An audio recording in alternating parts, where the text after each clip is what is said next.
Hello everyone. Welcome back to the channel. Enjoy the fanfic, and let's begin part 1. Naruto Uzumaki could only growl as he woke himself up, his usual sleeping attire gone. Then he bolted upright as he remembered how his team had just finished beating both Haku and Zabuza at the bridge yesterday. He had growled at his sensei when he had ordered Naruto to bury the two. But when he had done so, and was about to stab Zabuza's sword into the gravesite, he was greeted with a rather strange sight. Flashback. Naruto looked around sadly as he finished covering the bodies. Turning toward the broken mask of Haku and Zabuza's own headcutter sword, he sighed as he picked up the boy's mask and buried it on the pretend Hunter Nin's grave. Sending a brief prayer for the boy to be sent to heaven, Naruto picked up Zabuza's sword, only to see a blue form appear over the grave of the missing Nin. Zabuza? He asked, instantly recognizing the fallen man's form slowly standing up. What is going on? He asked, holding up the blade in defense, not even realizing how foolish it was to do such a thing. Well kid, I think that someone listened to some kind of wish or prayer. Zabuza's ghost snickered. When I was alive, the ghost began, standing near Naruto before placing a cold hand on the boy's shoulder. I made a promise to Kami-sama, saying that if he would spare me the hell that I was bringing upon myself. Now this is before I faced the Mizukage, of course. I promised that the next person to touch my own sword, and if they actually had the will to do what they dreamed, then I would teach them. He explained, looking into Naruto's blue eyes. But all I did was get ready to stab it into your grave. Naruto yelled, looking down to the sword. Doesn't matter, kid. Zabuza's ghost smiled. You are the only one in that entire team, as you would call it, that has any dream that is agreeable with Kami-sama. It explained. At least as near as I can figure. He chuckled at Naruto's pout. Now what is so important that you want? What is your dream, kid? He asked. Hokage. Naruto whispered. What's that, kid? The name's Naruto. Naruto shouted, swinging the sword through Zabuza's bluish form. Okay. Naruto. Zabuza shouted. I think you should tell me instead of whispering. He growled. I want to be Hokage. Naruto shouted, taking the sword in a two-handed grip, somehow able to hold the sword without falling over. And I won't stop until I achieve that dream. He growled. Good. Zabuza smiled. That smile, however, turned into one of wonder as a glow seemed to appear out of his sword, shocking both the ghost and Naruto himself, who felt that the sword was growing very light. After a few seconds of the blinding light, Naruto winced as he felt a burning along his arms before both the pain and the light died down. Looking down, Naruto saw that where the single heavy sword sat in his hands, now shone two rather large-looking curved blades. Both blades were black in color with a bluish tinted blade. The hilts on the swords resembled a beast's claw on each side with a gray eye in the middle of each. The handles were wrapped in what looked like red leather, ending at the end with a slight curve towards the direction of the blade. Looking back at Zabuza, he saw that the man was becoming a fine mist and disappearing. At his feet, however, appeared a large scroll with a seal on each end of the paper. Taking a deep breath before shaking his head, Naruto wearily took a glance down at his arms themselves and gasped. On each arm was a pair of bracers that seemed to extend from his wrist all the way back to his elbows. Several tribal designs adorned the surface of each, both circling a single point on each. Dropping the blades, he tried to take them off, only for the swords to appear at the small of his back in a cross-like pattern. Moving the bracers seemed like a good idea, until when he did, the bracers seemed to exude a large amount of weight in each, nearly ripping his arms out of their sockets. Taking his hands away as easily as he could, which proved very difficult with the added weight, a few seconds of tension was rewarded with Naruto able to move again. This time Naruto looked at the scroll in front of him. Picking up the item, Naruto was instantly feeling sleepy. But before he could do anything, he found himself in his bed before sleep claimed him, the items seeming to disappear into nothingness. Flashback end. That had apparently happened yesterday. Looking at his arms, he was confused to see a rather weird-looking seal wrapping around each of his wrists. Looking around the room, Naruto was able to get himself sitting up before he was surprised by a screaming Sakura. Naruto Baka, get down here right now. She screamed from right outside his door. Shut the hell up. Naruto shouted, surprising himself. Wait a minute, he thought, looking once more at his hands before shaking his hands. No way would I scream at Sakura-chan. He sighed. After all, who would love a Biju container? He asked himself as he got out of bed painfully. I wish I could so kill ghosts. He growled to himself as he put on his shirt and opened the door to the room only to find Sasuke standing there, Sakura behind him. What do you want, Sasuke-tem? I thought breakfast was ready. He grunted. Give me Zabuza's sword, Dobi. Sasuke demanded. What are you talking about, Tem? The sword is at the gravesite like I was told to do. Naruto growled, backing up a single step. And why do you even want it? He asked. Why shouldn't an elite Uchiha have a sword like that? Kakashi looked on from behind the two as he walked up the stairs. Now where is it? He demanded. How should I know, Kakashi-sensei? Naruto asked dumbly. I haven't seen it since I was at the gravesite. Maybe you should send your dog summons to find it. He shrugged. Don't tell me what to do, Genin. Kakashi growled. Turning towards Sasuke, he flashed his eye smile. Come on. Let's go look through his stuff, Sasuke. Zabuza's sword is a pretty big blade. He can't hide it in his bag. The Cyclops began. Naruto was at his bag before they were. Do you see a large sword like that, Kakashi-sensei? He asked snidely. I don't care, Naruto. Kakashi replied, making Naruto quirk an eyebrow at the Junin. I sent you to bury them, and place the sword at the base of the gravesite. But you can't even do that. Now hand over the sword. Sasuke deserves it more than you ever will. He ordered. I can't give what I don't have. Naruto shouted, a sliver of red hitting his eyes as his anger got the better of him only slightly. Okay. Then you are saying that you disobeyed my orders? Kakashi asked, looking at the two teammates. Both of them were smirking at Naruto's misfortune. You know what? I know for a fact that I put that sword at his graves. And the question of how you know it's not there is something altogether to ask as well. Naruto said, glaring at each of his teammates. But then again, I already know the answer to that, and trust me. It's going in my report to the Hokage. Naruto shrugged. And to think, a Hitaki, a Haruno, and an Uchiha, all becoming grave robbers. He shouted, shoving his backpack onto his shoulders. The bridge is done, and I am going to tell the old man thanks for having me. He growled, moving past his team. Only he didn't get very far. Sasuke's hand ripped Naruto around, causing him to be hammered back into his room, this time without his pack. His pack, however, was being ripped apart by Sasuke and Sakura at the door, Kakashi smiling his eye smile behind them. After what seemed like only a few minutes, Naruto shouted at Sasuke to give him back his pack since he didn't find anything. But when Naruto looked again, he saw that Sakura had grabbed all of his scrolls from his pack and were pocketing them, all the while smiling at Sasuke lovingly. One of these days I am going to kill them, he thought, looking at the three of them. But salvation came in a rather weird form. A crossbow was somehow instantly at Sakura's head, Inari at the other end. I think that belongs to Naruto-ne-chan. He growled, causing Sakura to let out a shriek in dismay before all of her pockets were emptied onto the floor as she fell backwards. That's okay, Inari. Naruto sighed, standing back up and picking up his stuff before exiting the room. I don't care what they do anymore. Naruto smiled at the little boy. We're even now, huh? He asked. Never, Ne-chan. Inari smiled as he walked away with Naruto at his side. Konoha. Hokage's office. Sarutobi Hiruzen smiled as the last of his paperwork was finished. He could only sigh as he knew there would be more to do today, even though he was more than a little worried about Team 7. He had known something was up when he felt a weird form of chakra appearing out of nowhere the other day. And that was when he had also received a summons from Kakashi stating that the mission had to be upgraded when the team was intercepted by Momochi Zabuza on the way to Wave. Looking around his office, he took out his pipe and lit it, hoping to hear from them soon. Wave Country. Sasuke Uchiha was livid as he looked over every inch of Naruto's room. He had been searching for over an hour now with Sakura's help as the two of them continued to search for the blade.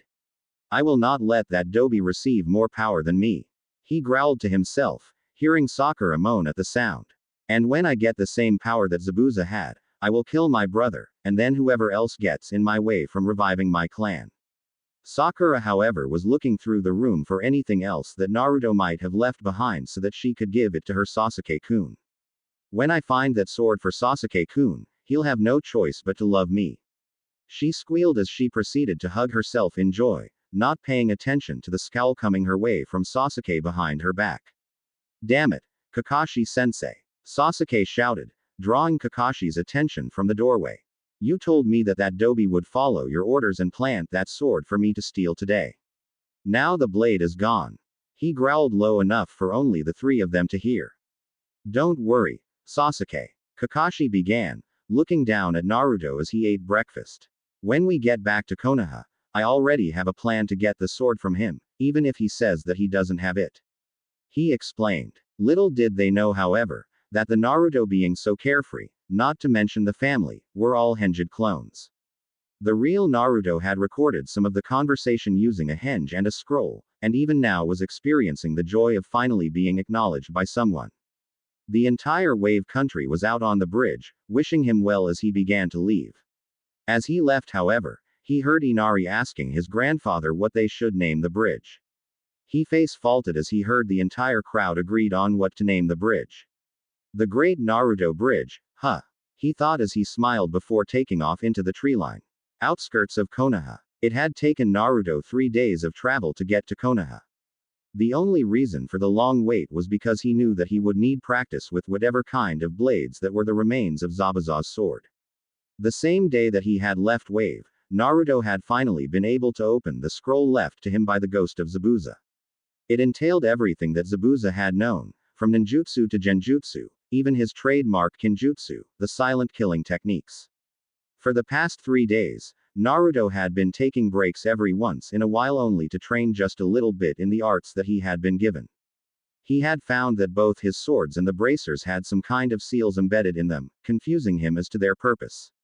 He had yet to use the blades, much less the bracers other than to inspect them closely. I need to ask Oji-san about learning seals. He thought as he walked out of the treeline. Showing his papers to the gate Shunin, Naruto immediately had to answer when asked where his team was, that his team was too slow to keep up, so they left him to go report to the Hokage. Smiling as he was allowed through, Naruto took to the buildings, quickly arriving at the tower. Entering the office of the Hokage always brought a smile to the blonde's face. Hey, Hokage Gigi, he shouted, smiling at his adopted grandfather. Naruto. Sarutobi gasped before looking down at the scroll. What are you doing here? He asked, looking around the office. What do you mean, Gigi? I came to report the success of the mission. Naruto smiled. Naruto, give me some blood please. Sarutobi grunted, holding out a syringe. What the hell for? Naruto shouted, causing Sarutobi to wince. You know I hate needles. He screamed, rubbing his arms quickly. Naruto, you're supposed to be dead. Sarutobi groaned as he saw Naruto's eyes widen, making Sarutobi glad that he had believed his heart at looking at the boy before him. Kakashi sent a dog ahead of everyone like yesterday, stating that you had been killed in action. I wanted to wait to announce the failure of the mission until they got here. Dead. That Cyclops had me pegged as dead. Naruto, show some respect for your sensei. Sarutobi sighed, rubbing his forehead. Not when that stupid Cyclops had me killed just because I didn't have a sword and left while those 3 tore apart my room. Naruto shouted, causing the secretary to come into the room. Nobody was even aware that the Hokage was in a meeting, since nobody really paid attention to the boy. How did he say I died? He asked, looking at the Hokage with tears in his eyes. He said that Zabuza Momochi killed you during the initial encounter.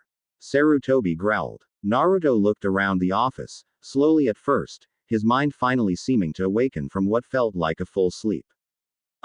Gigi? He asked, looking out the window. Yes, Naruto. He asked, looking at the blonde confused.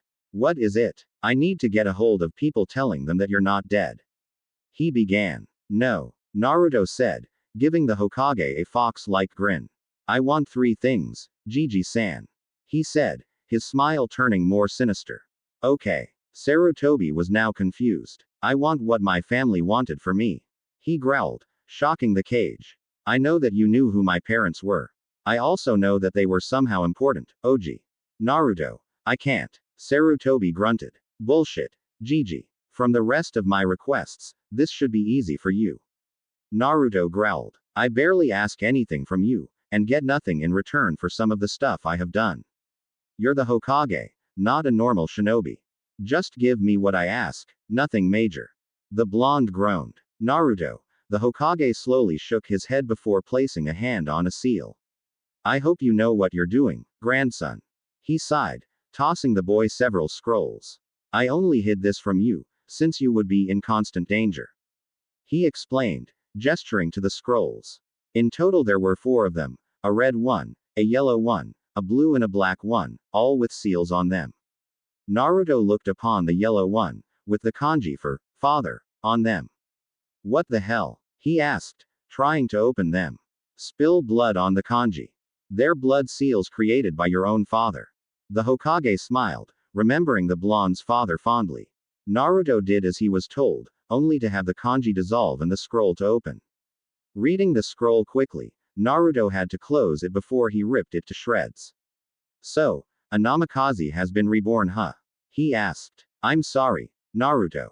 Don't start that shit, Sarutobi-sama.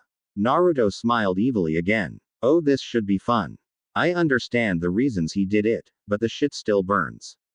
He sighed. Oh well. Naruto, what are you wanting to do now? Sarutobi asked wearily. He still had hopes for the boy, even if he might not like them. Oh, trust me, this'll be fun, for the 2 of us. The blonde smiled. First, since that was only part of the first request. He began. I want to have the Uzumaki remain dead. Let the demon everyone hates die. He smiled at the Hokage's shocked expression. With being the demon, I won't receive any kind of fair training. Naruto explained. If I become someone else, say under some kind of genjutsu to change my appearance, I can receive better training. Hell, I can become someone. I can be a better ninja as someone else, then I could protect my precious people better. Okay. You have good reasoning, Naruto. But how do you want to be revived, as it were? The old man asked. You have to be brought back somehow. What do you mean? Revived. I am doing this as to never become reborn.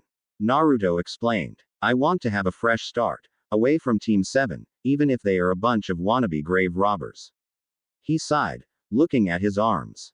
I can't be a person with everyone thinking that the fox is gonna come out. He said, a lone tear creeping out of his eyes. Handing the Hokage a new scroll from behind him, he backed away. This is the report from the mission, signed by Tsunade himself with side notes included. Zabuza's head protector is on the concealed compartment of the scroll. I seriously need to learn how to do seals, Hokage-sama. He grinned. Looking over the report, he smiled as he saw that Tsunade was greatly impressed with Naruto's performance, and noted that the blonde had helped his own grandson grow out of some kind of funk that he had been in. Looking at the end of the scroll, Sarutobi growled low in his throat as he saw that Tsunade was requesting that the money that would be going to everyone in Team 7 be given to Naruto, since everyone else didn't really even do anything during the fights. Looking up at a rather sad-looking Naruto, Sarutobi sighed. Taking out a smaller scroll, Sarutobi began writing his own mandate. Handing it to the blonde, Sarutobi smiled. Take that to the mission's office. Get yourself some new clothes and gear. Then come talk to me. He began. We'll talk about your other requests then, okay? And put this over your face, that way nobody can think you're still alive. The old man smiled as he tossed a large bandana to Naruto, who placed it over every part of his head other than his protector and his eyes. Sarutobi sighed before he gasped as somehow, Naruto's arms glowed briefly, making the Hokage blink at the brightness. When the light died down, Naruto was moving his hands over a matching pair of black bracers attached to the blonde's wrists. Looking at the blonde's waist, Sarutobi's eyes grew as he saw a pair of double-bladed shamshir swords hooked at the small of the blonde's back. Naruto, without a second glance, was gone from the room, heading for his mission pay, not even bothering to read the scroll that was now in the pocket of his jumpsuit. The Great Naruto Bridge, 1 day earlier. What do you mean? Naruto is gone. Sakura shouted, looking at the shadow clone of the boy as he whistled a hapless tune. He's right here. A distinct poof was heard, and in the place of Naruto, was only smoke. Shit, Naruto is gone. That was a shadow clone. Kakashi growled, looking around for the blonde. When did he leave, Tsunade? He demanded. I honestly don't know. I know that the bridge has his name on it, and he already has the mission scroll that was signed, so I would say about Tazuna sighed, rubbing his chin. I'd say 2 days ago, I think.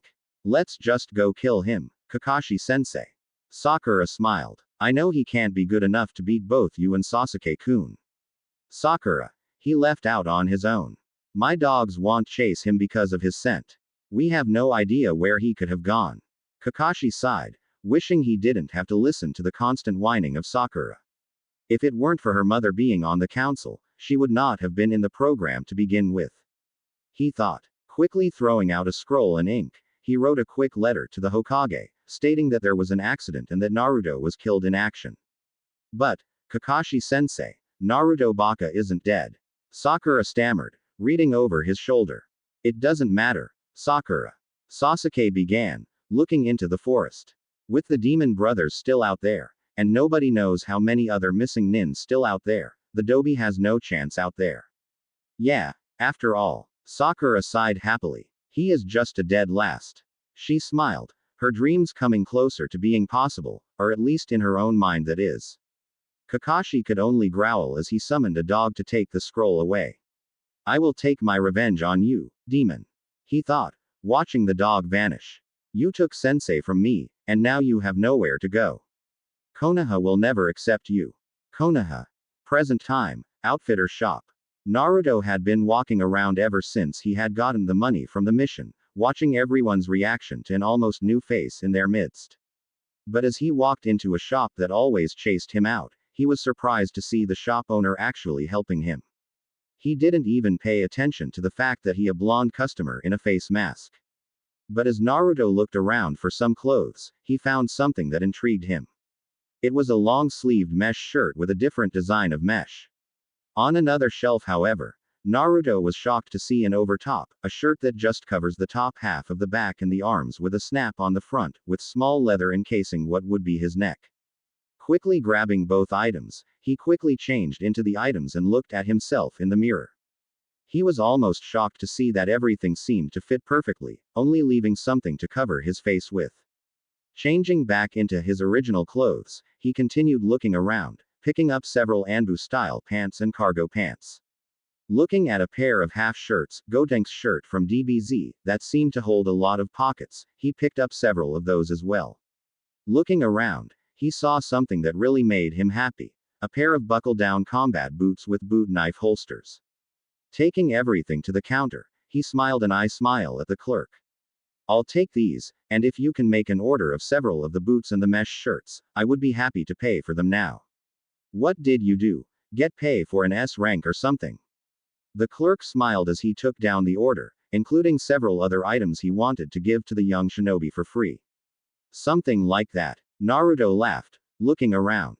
Listen, kiddo. The clerk sighed, thinking of something in the back. I have something that you might find good to have.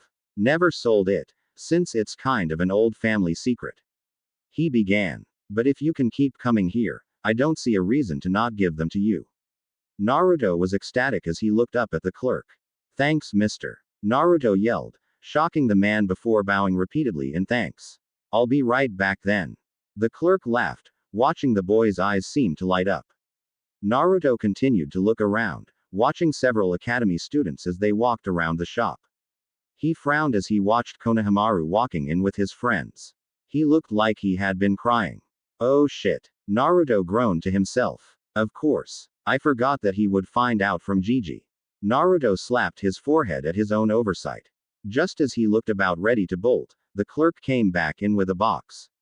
Naruto waited expectantly for the man to open the box, which revealed to be a pair of black fingerless gloves with pieces of some kind of red metal along the back of the hand and the fingers.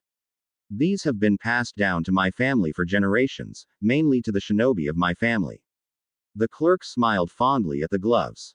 But I have no need of them. I'm not the taijutsu type, if you get my meaning. And a pair of chakra-absorbing gloves should be used by someone who can do them justice. Thank you. Naruto shouted before grabbing the gloves and then hugging the clerk. Before the clerk could even recover, Naruto gave the clerk the money and was out of the shop without a second glance, a trail of dust behind him. Main gate of Konoha. Kakashi was livid as he looked around the village, trying to feel for any massive amounts of chakra from a single source. Finding none, he reported to the gate guard and asked if the blonde container had been through here lately. Kakashi, I guess you hadn't heard, have you? One of the guards asked. The kid was killed by Zabuza Momochi several days ago. I thought he was with you and your team. Kakashi was now pissed. He couldn't get any information from the guards, which meant he would have to get the information from the Hokage himself. If that old man doesn't tell me where the demon is, I'll talk to Danzo. He thought, dismissing the two genin behind him. I'll complete the mission report. He said, looking back to see the Uchiha leaving for home, Sakura following behind him like a little lost puppy trying to get home. Hokage's office. 3 days later. Sarutobi could only sigh as he looked over at the former blonde in front of him. Are you sure about this?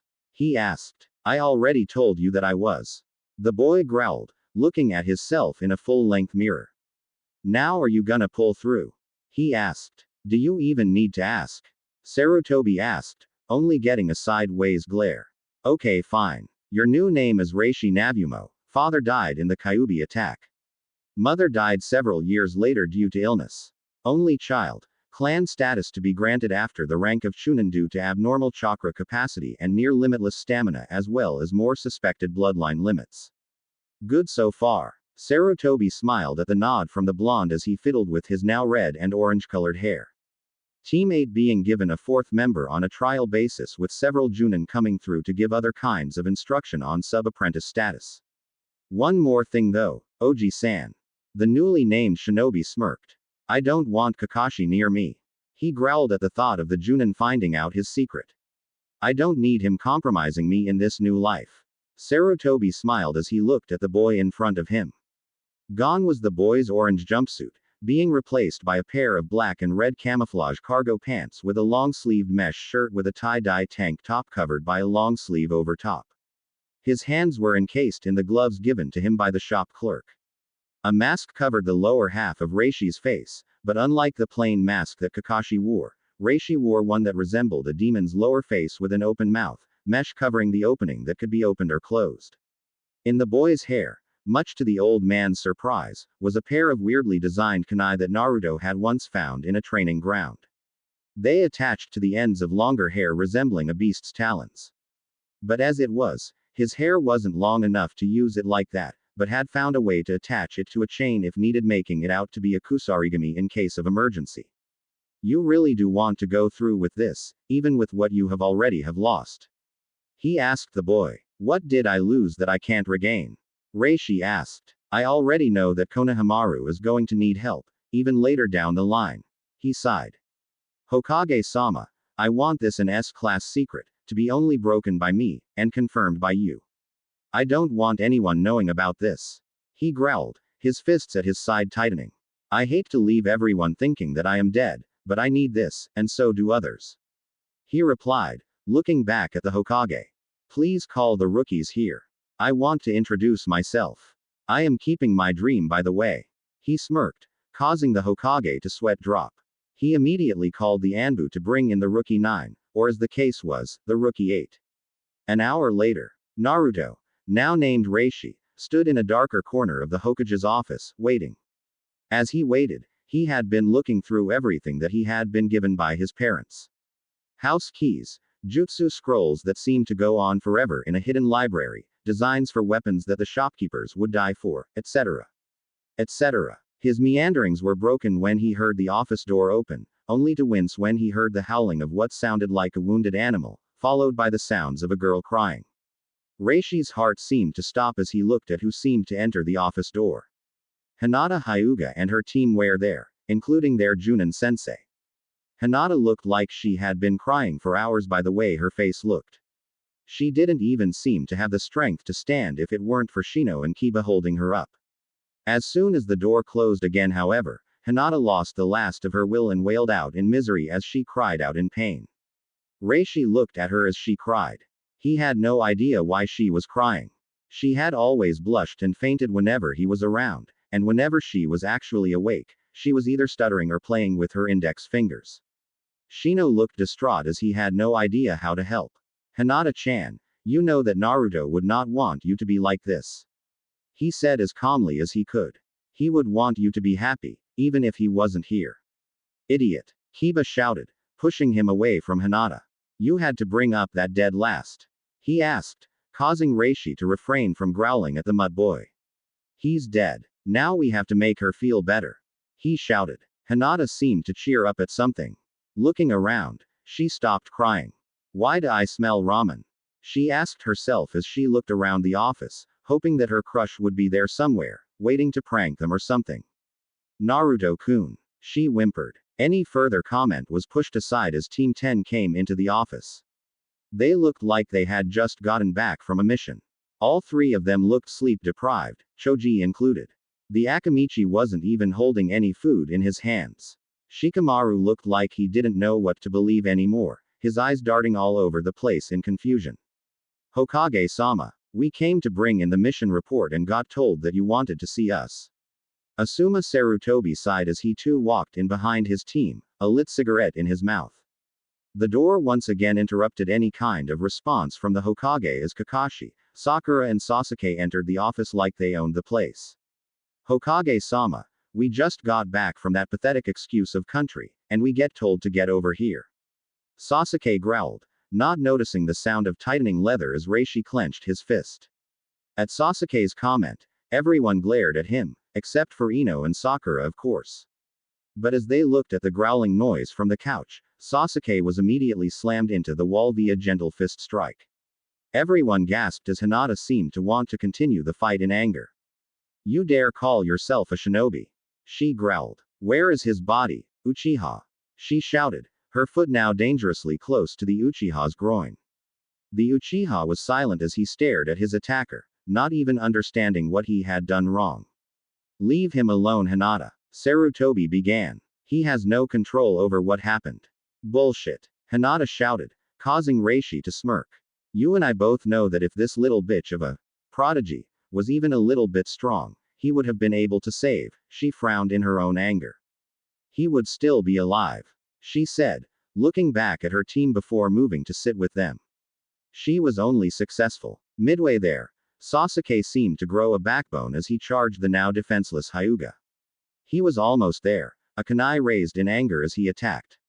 But before he reached her, a rather weird-looking pair of chains wrapped around his arms and legs, causing him to fall on his back. The attack didn't end, however. The chains began pulling him toward a far corner. Once in the corner, the sound of jingling chain was heard before the smack of leather meeting flesh was heard. A second after the noise, Sasuke was launched out of the corner and landed into a sofa, a long length of black chain wrapped around him from shoulders to ankles, much to the outrage of his fangirls. Now, a deep voice growled out of the corner.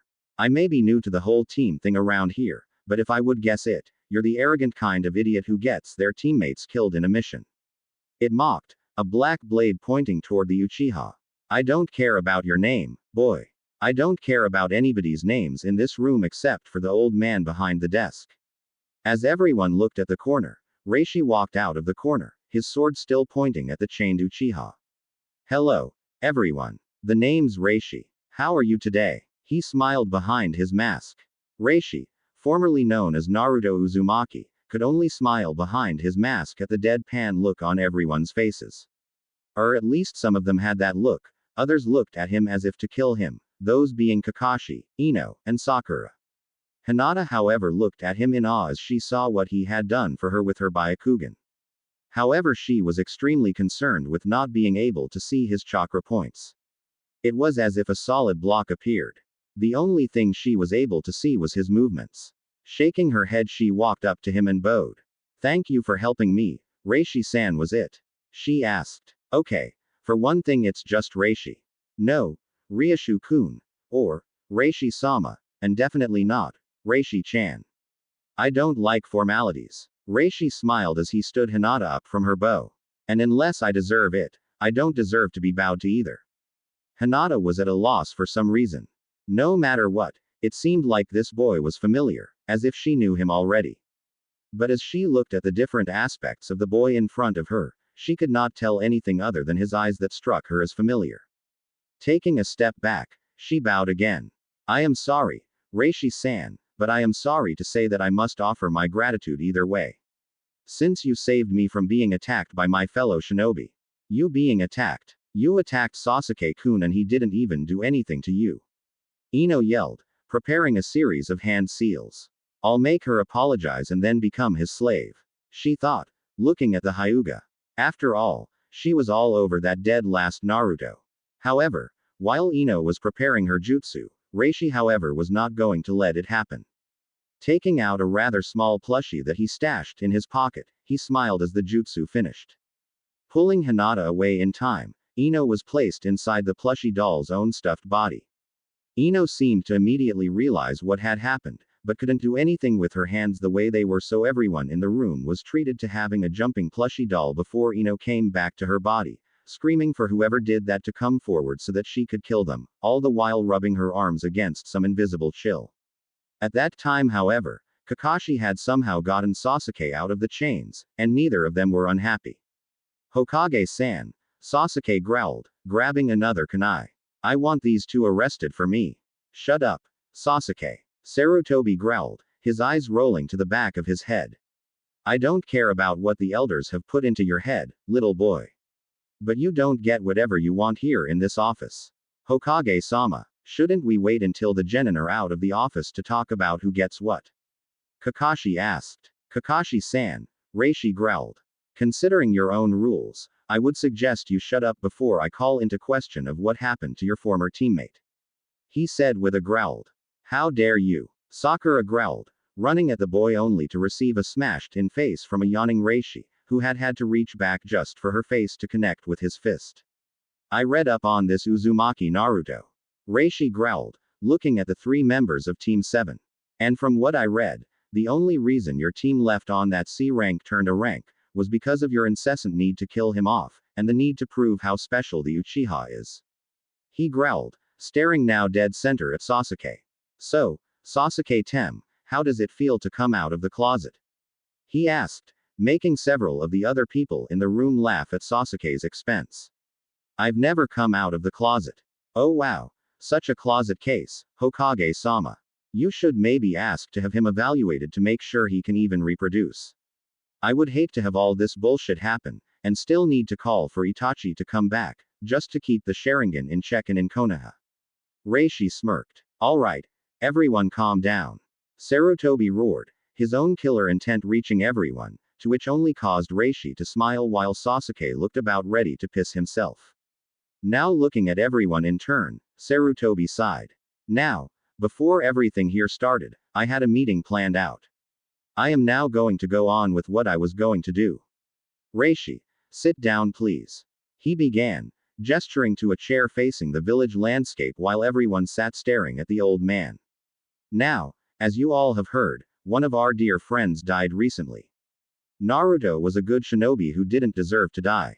He loved this village very much and died because of unforeseen complications in his latest mission. At that point Reishi was immediately drawn into it when he turned around and saw Hinata begin to tear up again. Looking around, Reishi smiled in his mask before a chain walked itself from his bracer to tickle her instep, causing her to jump ever so slightly, but she stopped crying.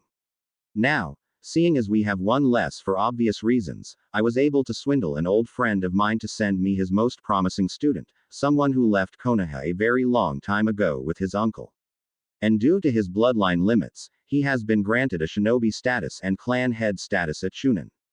Sarutobi began. Hokage-sama, my team just got back from mission, Kakashi began. I can't possibly take another student when Naruto's death is so fresh. At this, the wood on Reishi's chair splintered under the force of his grip. Is there a problem, Genin? He asked. Oh, I'm sorry, Hitaki-san. Reishi spat. I just get involuntary muscle spasms around bullshit. I'd guess you'd say it's my bullshit meter. He shrugged, giving the Junin a smirk. As such, Sarutobi interrupted. Reishi is not going to your team, Kakashi. He's joining Team 8 since they are also going to be receiving a little bit more training later. I want to try something of a test with his abilities combined with their tracking expertise. If you're wanting to test a team's abilities, Hokage-sama, why not have Sasuke-kun test them? Sakura asked, looking at everyone except Reishi. Hold your tongue, you pink-haired banshee. Reishi growled. You have no idea what the test is, so go suck a dead donkey off or something. Reishi, calm down. Sarutobi warned. You know what we talked about earlier. He explained. You go with my rules, I go with yours. Got it? He asked the boy. Yeah. Reishi sighed. Kurine-sensei. Where does your team meet for team meetings? He asked. Well, our next meeting is in a week at Ikiruka Ramen, so you can meet us there about 8 o'clock, I guess. Kurine began, looking at the immediate blush from Hinata. Well then, next week at 7 it is then. Reishi smiled a farewell to them before walking out of the door. I want his, Sasuke demanded, or he would have if he hadn't received a stapler in the back of his head. Nothing of mine, Sasuke-tem, is up for your decision, much less your wants. So go away. Reishi growled coldly. And with that, the newest shinobi of the Rookie 9 group left the office to parts unknown. Hinata stared at his back as calmly as she could, holding onto her emotions ever so tightly. Barely stopping herself from crying, she stood up and walked shakily out of the office, followed by her team, each of them expecting her to drop from fatigue. I miss Naruto-kun, she thought as she walked. Kurine, however, could only stare at the remainder of the people in the room. Sasuke, however, wasn't even paying attention to the Junin. He was staring at the office door, anger and rage present in his eyes. She calmly glanced to Kakashi only to see him glaring over a scroll that the Hokage had given him. How can this be, Hokage-sama? We just got back. How can the mission have already been turned in? He growled, looking over the mission report. It almost looks like someone delivered it, but Tsunade told me that Naruto had been given the scroll already and was on his way. Kakashi thought, his eyes widening as he heard Sakura asking Sasuke out again in her high-pitched voice. Where is Naruto, Hokage-sama? He asked. I don't know honestly, Kakashi. Sarutobi smiled. Why don't you tell me where you buried him? We burned the body, Hokage-san. Sasuke growled as he fought off his fangirl. He didn't deserve a proper funeral, so we burned the body. Uchiha Sasuke, for being as disrespectful as you are being, I should arrest you and detain you for a full month in the Anbu headquarters. Sarutobi frowned, barely keeping his own anger in check. But this is the last time I am going to let it slide. He said, his frown turning upside down. Now, for the three of you being pretty much AWOL for 4 days, he began. Hitaki Kakashi, step forward. Kurine, I will need a witness for this, do you mind? He asked snidely as he looked at the Genjutsu mistress only to grin at her nod. Good. Hokage-sama, we weren't AWOL, we were in wave completing the mission. Sakura shrieked, causing Kurine to wince and shake her head to relieve the tension in her ear and neck. Sarutobi could only sigh. I already know that the bridge was completed several days ago, and already received the payment from the client for an S-rank mission. He began. And as such, you are entitled to your pay of it. However, he smirked at the look on everyone's face. You will be donating it to the orphans' hospital that is being erected in Naruto's honor. He will be most pleased with having a hospital named after him. Sarutobi laughed. Is this some kind of joke, Hokage-san? Sasuke yelled, standing erect in front of the older shinobi. I'll give you points for bravery, boy. Just none for smarts. Sarutobi growled as his anger surfaced on his own face. You will be donating it to the orphans' hospital that is being erected in Naruto's honor. That is an order. The money has already been dealt with, so maybe next time you want dawdle in returning from a mission. He said sternly. You three don't have a third person, so don't even ask about having another C-rank mission tomorrow, Kakashi. All you three will be dealing with for the next year are D ranks, so get used to it. He said before Kakashi exited the office. Now that he was alone, he could only smile before taking out a list of senseis that he felt could help the newly named Reishi with his dream and his plans for the future. He just hoped that he could pull it off. Some of them were not exactly the best for being a sensei. The list included Anko Mitarashi, Might Guy, Genma, Sarutobi Asuma. Other than those few, Sarutobi would have asked Kurine to teach him some genjutsu, but he didn't think that he could count on Reishi actually having the qualities necessary for genjutsu. He would still need to ask Hayate to possibly teach him some kenjutsu since he was kind of the only one who could really teach. Apartment complex, later that night. I wonder why I would have to stay at a new apartment. He thought as he walked with the owner of an apartment complex, watching the shinobi coming and going from their own apartments. So the only one you have available is a 2-bedroom. He asked the owner in front of him. Somehow, since he had found out that he was dead, something kept happening, like he was finally able to think a lot easier. Hell, he hadn't had an emotional outburst since he had talked with the old man. He had even discovered that he was able to learn everything that happened with the cage bunchen, and it almost scared him about how much more he could learn from just that alone. He rarely felt winded when he used the technique, so he had sent earlier today several dozens of clones out to both the library and the Hokage's vault to try and learn everything that they could. I just don't get in trouble for learning on the fly like this, he thought, remembering that it was not supposed to be allowed to break into the vault just to learn from the scroll of seals or anything else in there. Thankfully, his clones had yet to be caught, and since the librarians had closed up the library over an hour ago, he would learn much sooner rather than later. But now what was truly concerning him was the staring that he seemed to be doing at not only his surroundings, but to what must have been the most perverted actions that he could think of while looking at the blonde owner of the apartments. She must have been like 25 years old from the looks of her, far from any bad age or anything like that. She had a nicely shaped rear, and from what he had noticed when he had talked with her face to face, she wasn't that bad looking in the front. Reishi was quite happy to note that she did not seem to notice his staring, or she just didn't care about his looking at her. Yes, in fact, the last tenant was so into training he turned the other room into a sort of dojo. Wooden weapons, a few training dummies, stuff like that. The woman explained, a show of excitement in the air from the way she looked at him over her shoulder. That's a good thing. I'm used to having room to train. He smiled at the lie. The woman in front of him only cared about making a sale, and as such would be all too willing to tell him everything that would make him want to have the sale done. And with the bounty that had been given to him, thanks to his former self being given the money for killing Zabuza. Entering the apartment, Reishi was greeted with the plain decorum of an apartment that looked like someone had left the apartment in a hurry, but did not come back. Hanging his head low, the newly reborn shinobi could only frown as he looked around. Nothing seemed to be in order, and it looked like it had been ransacked already.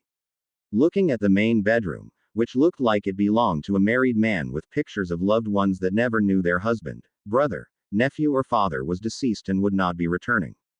Do you know who the family is? If I get the apartment, I would like to send his stuff to them. He began as he closed the door to the main bedroom. As near as I remember, Reishi-san, the last tenant, had no family. He kept pictures of them so that he may remember them. The blonde sighed as they walked through to the rather large bathroom. A large sauna tub with a separate shower were the most evident thing in noticeable. The tile on the floor looked to be black marble with blue lacquer lining around each piece. The sink and the toilet looked to be casted from what looked like solid bronze. Rather with the bedroom, the only thing that looked oddly out of place in the bathroom was a picture of a female kinuichi above the toilet. Reishi actually took a closer look at the picture to realize the particulars of the women. She wore a trench coat, but with mesh clothing under it with a skirt and a sports bra the only thing covering it. Thankfully to Reishi, his mask covered the small nosebleed that he got for his trouble. "Ma'am, who is this?" he asked, scratching his neck absently. "I think that would be Anko Mitarashi. That's the only woman that looks like that. No sane woman would ever dress like that, so yeah." The blonde laughed. "Okay." Reishi smiled absently, wishing to move on as he tried to ignore a tightening in the place between his legs. Moving on. He frowned as he saw the woman looking at him, an odd look in her eyes. Just as soon as it was there, the look was gone and Reishi was escorted to the other bedroom, or as it was now labeled in his mind, his own wet dream of a dojo. It looked enormous, wooden plank flooring, training dummies and targets littering every wall, wooden weapons on a rather large stand with some dull metal weapons there as well. Looking at the ceiling, the boy was greeted with a sight that made him smile. The dojo had an open roof skylight. "Do you like it, Reishi-san?" the blonde asked as she looked at his open-mouthed expression. "Yeah," he stammered, his grin not even faltering. The two proceeded to the kitchen where she gave him some water that surprised him further. "It's clean water," he thought. No more bottled shit. He loved water, especially fresh from a stream. This water seemed to taste much better than that.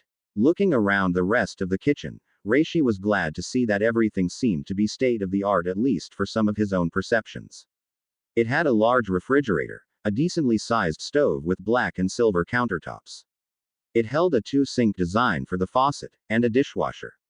Smiling at the owner, he could only nod his head before he said something that made the women's day. I'll take it. Hyuga Estate. Hyuga Hinata was still not happy.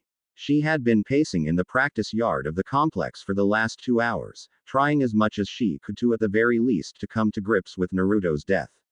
She hated that he was dead. He was the only thing that she could call hers, even though she was too scared to tell him that she loved him. She had drawn at his own courage for as long as she could remember.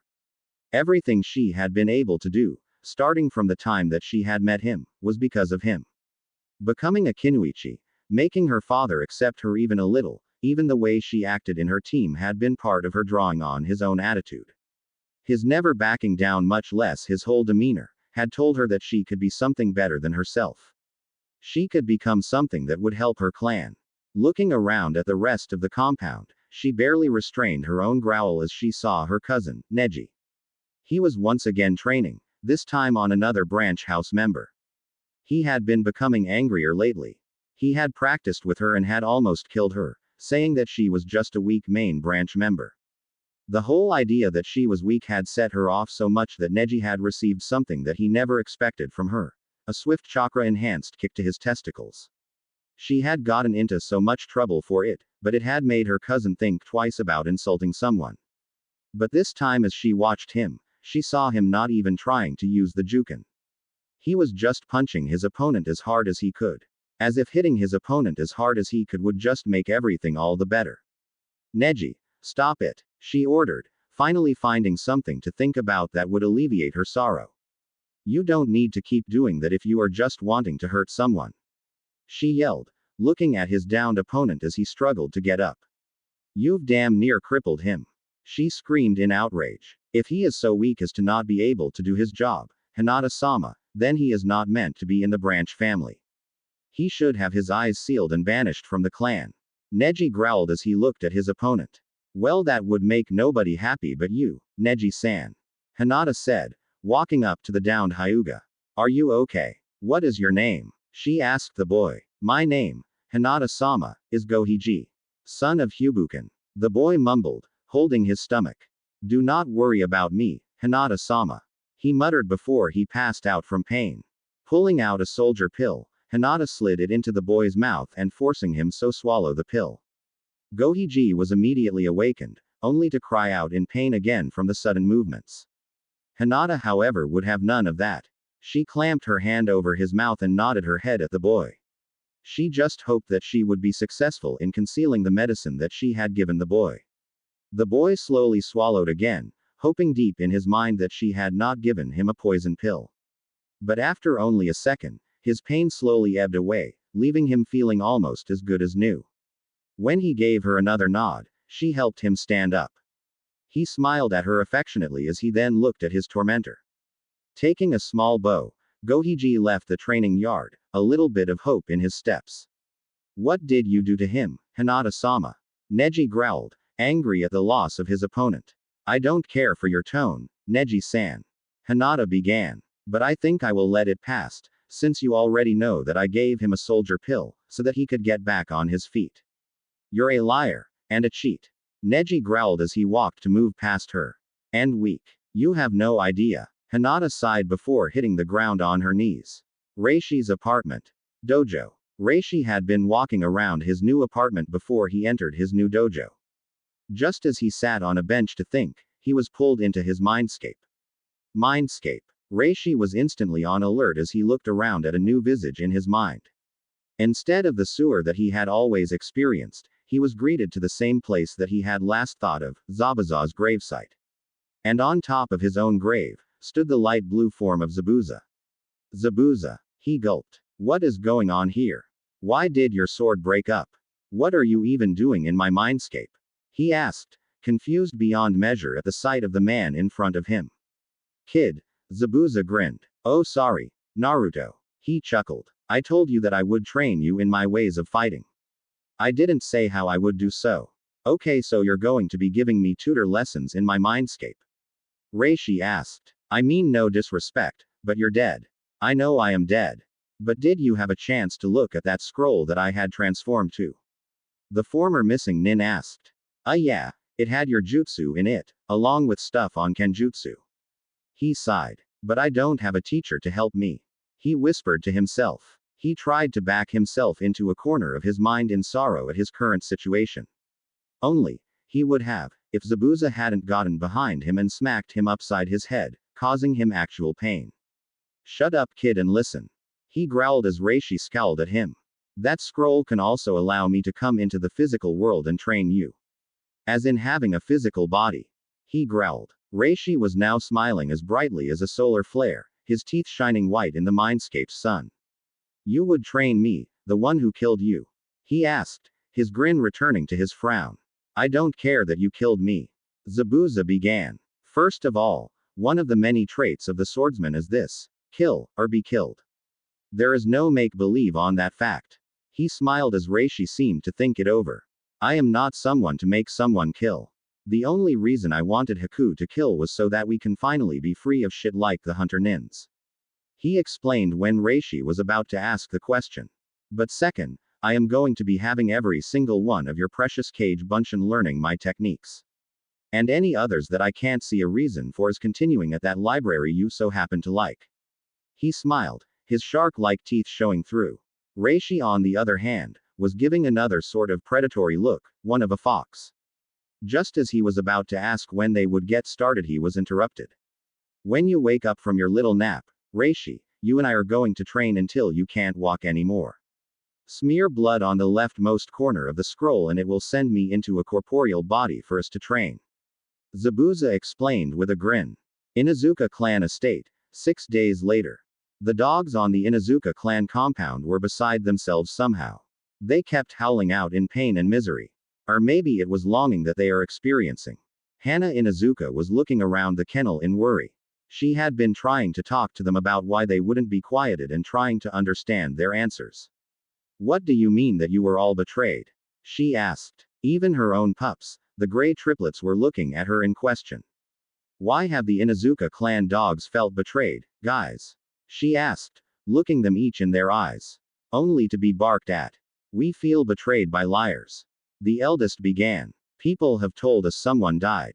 He was Pac. He explained. We feel betrayed by the clan. We cannot go find out if it is true. Wait a minute, Hana panted, finally realizing what was going on. Standing up from her kneeling position. Looking to do the dogs in their cages, she shouted. Is this about the Uzumaki? She called out. The dogs were instantly quiet, all of them with their heads down. That's it, isn't it? She asked, whipping her own eyes against the pain of it. I can only have the triplets look out in the village while I am at the clinic. Is that enough of a look for the rest of you? She asked with a slight smile. No need, Hana. The middle child called out from the door of the kennel. Why do you say that? Hana asked. Someone is at the compound door. Door of the Inuzuka clan estate. Oi. Hello, Inuzuka-san. Someone yelled at the guards, calling them to attention. As they stared down the street trying to find out who was coming, they saw a young child with long black and red hair, wearing a pair of cargo pants and long-sleeve padded shirt. As soon as he was aware that he was watching, he was in the air, landing right in front of them. I am sorry for startling you. Reishi bowed at the two guards separately. I had no ill intent towards you or your clan. Then why, may I ask, are you here, Shinobi-san? The guard on the right began. I do not recognize you as someone who would visit us this late in the day. He explained, looking at the boy before him. Well, that is because I am new to the village.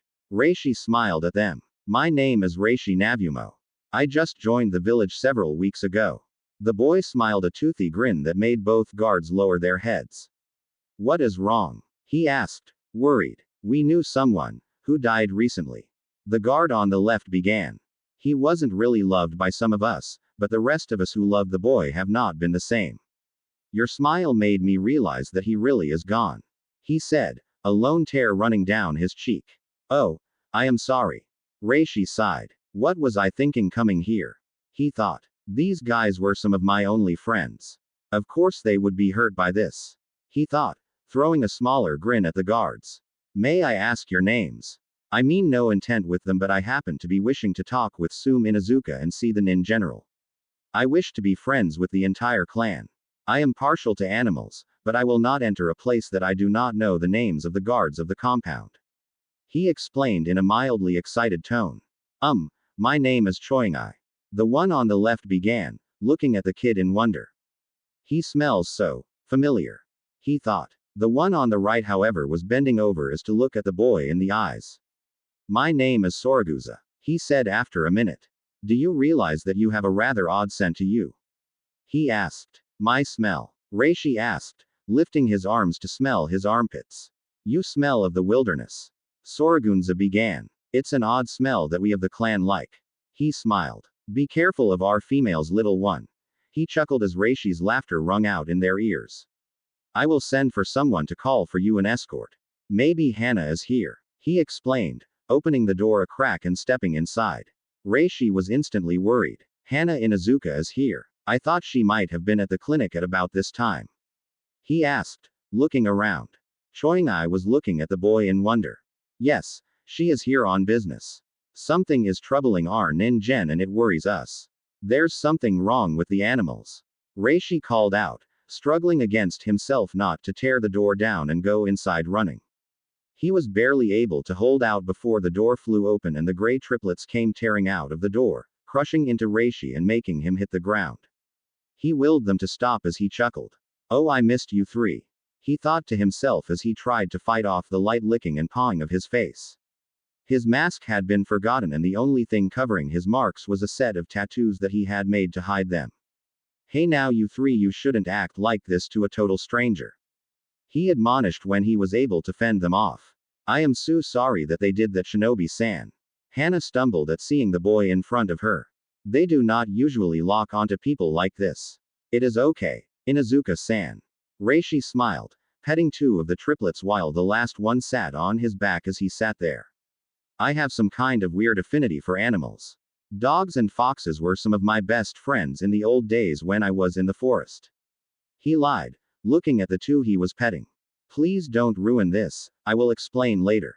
He pleaded in his own head. I can believe that. Hana sighed. I can smell the both of them on you. She said with a chuckle. Now what is it you were wanting to do that has to do with our clan, boy? She asked. I was wanting to talk with the animals in the clan. He began. I have several things I would like to discuss, but I would like to discuss with the Inazuka clan's animals before I speak with Sum and Hana Inazuka. But I must speak with them alone. I will even surrender all weapons in my possession to appease any clan ordinances. He explained humbly. Well, that hasn't been requested in forever. Choyungai said behind them as he stood at the compound doors. I can smell that you have no ill intent. So I will let you into the grounds. But you will be escorted everywhere you go. Hana growled at the guard as she spoke to Reishi. The triplets are my companions, so they will accompany you anywhere you go. But I will take you to the dog kennels myself. She smirked at his downcast frown, not realizing the smile on his face. Raising his head, Reishi smiled. Let the way, Hana-san. He said, standing up after the dogs got off of him. Leading him to the kennels, Hana could not shake the sense of deja vu hitting her.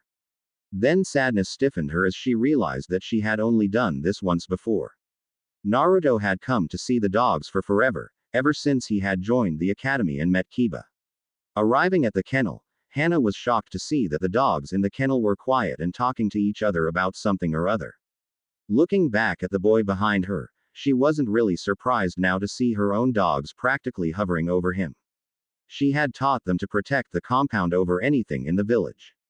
As they entered the kennel, Reishi smiled as the dogs began to pant at him in welcome. Is this all the dogs, Hana-san? He asked. All the ones that's partners aren't out on patrol. Hana smiled, not even counting her mother's own companion who was at her side at all times. Oh, okay. Is there a way I could talk to them when their patrols get in? He asked. At her wide-eyed stare, he had to back up. I swear it's nothing bad. I just need to seriously talk with them. He pleaded, holding his hands out in front of him. Somehow, everything went into chaos as soon as the scent of fear entered the air. Every dog in the kennel began to bark, but not at Reishi, but at Hana. Looking in bewilderment, she tried to look to her own dogs for a sort of protection but only saw them standing in front of Reishi. Are you growling at me? She asked the triplets in fear. The triplets were her companions, and they were acting strangely. Looking back at the new person in their compound, she glared at him. What have you done to them? She asked. I swear, I have no idea what is going on. Reishi cried out. Everyone please calm down, he shouted. The instant quiet unnerved the both of them. Thank you. He frowned. If I find out you have done anything to our dogs, you will be executed in front of the compound. Dogs be damned, she growled as she forced her way out of the door, leaving him and the dogs alone. I know that something is going on. I'll just wait outside for now. I think anything is going on, then I'll come in and kill him if need be. Reishi smiled as Hana left him alone with the beasts. Looking at the dogs each in their own way, he smiled ever slowly as the dogs were immediately yipping at him, all wanting him to let them go. Smiling as he walked through to them. I know you guys wanna come out and play with me. You know who I am, but you need to hold on and let me talk, okay? He asked, giving the dogs in the cages a large foxy grin when all the dogs' tails started wagging to the point that they looked like their butts would start flying off. Chuckling lightly, the former blonde created the necessary cage bunchen and opened the gates, asking the dogs not to jump and that they would get their usual treats. Smiling at the dogs as they circled around him, he could only sigh. I hear you all have missed me. He sighed as they lowered their heads. But I was betrayed. He began. That stupid sensei of mine told everyone that I was dead. Killed in action. He growled in outrage. The dogs, however, were growling in menace, making a pact with each other to treat a certain number of people savagely during their walks out of the village. Can you believe that? Reishi asked, a tear falling down his eye. I mean, I save his from drowning and that is how they repay me. By killing me, he shouted, making a few of the dogs whimper. Those dogs immediately got some treats. I'm sorry guys. He sighed. I shouldn't still be angry. I can finally walk around without having people stare at me like they're gonna kill me. I have a chance to be something. He groaned, looking at the collection of his dearest friends. I know that you guys are not gonna be missing me. He smiled. Hearing the collective whining from the dogs, he could only sigh. Didn't the triplets already told you? I'm going to be talking to Sume-sama and seeing about making an alliance with the Inuzuka clan. He grinned. I'm gonna be seeing you guys as much as I can. More so since one of my new teammates is Kiba. He shouted, only to be tackled by the dogs again, this time over a dozen licking tongues getting to his face. God, I am glad I came here today. He thought as he wrestled the dogs off of him. Hey now, don't be getting fresh. He shouted, looking at several of the dogs. Wait a minute. He sniffed the air. When were you two females gonna tell me that you were pregnant? Exclamation mark quote. He asked. The two females in question, both of the same breed really, hid their noses beneath their paws. Ah, I see. Reishi smiled. You guys didn't even know. He sighed. I'm sorry that I embarrassed you. He said, holding out his hands to the two. I want you to know that I am not mad at you, so go ahead and take a bite if you want. I don't mind it. He shrugged. The two females came up to his hand and gave him small bites on his hand, each taking their turns. All better? He asked, getting a response from the two in the form of getting his bite marks licked as they healed. Okay, so here is what I would like from you all. I don't need your partners coming into all this and realizing what is so important with me. I love coming to play with you guys. And if I had my way about it, I would be asking several of you that lost your partners to come be mine. He smiled, catching a few of the more vicious snarls coming from the back of the circle. Wait a minute, how many of you don't have partners? He asked, getting several more barks than he would have expected. I'm sorry everyone. It was insensitive to talk like that. He whispered, feeling worse for even making the comment. Is Chirimu still here? He asked, looking over the dogs. I see that the dogs have gotten out. A female voice called out, striking all the dogs out of their happiness before all but the triplets bolted to their cages, which closed behind them. Standing up quickly, Reishi was immediately tackled to the ground again, this time by the clan head's dog, Kuramaru. His single eye seemed to bleed into both of Reishi's before he sat back on his haunches. Hi. Reishi smirked. Could you get off of me now, big guy? He asked, looking to the two women at the door. Sume looked at her dog like he was a complete stranger, while Hana hung back and frowned at the display. I'm sorry, Sume-sama, I have been getting this behavior since I got here, and I actually somewhat like it. He frowned at the women's scowl in his direction. I know you, brat. Tsunade growled, causing Reishi's eyes to widen. You're that brat who the Hokage made into a shinobi from outside of Konoha. She explained to her daughter. He came from some out-of-the-way area in Fire Country near the border with Rock. Something about one of the Hokage's friends having a group there learning the ways of being a shinobi. Sarutobi-sama said that he had sent for the best of his students to make up for the slack from when Naruto was killed. She said, not even listening to the growling that was coming from both the dogs around her and Reishi himself. I'm sorry if I offended the clan somehow by coming here, Tsunade-sama. Reishi said, slowly managing to push Kuramaru away from him for a short while. But with my affinity for animals, I was wondering if when I made Chunin and was granted my clan head status, I would request an alliance with Inuzuka clan.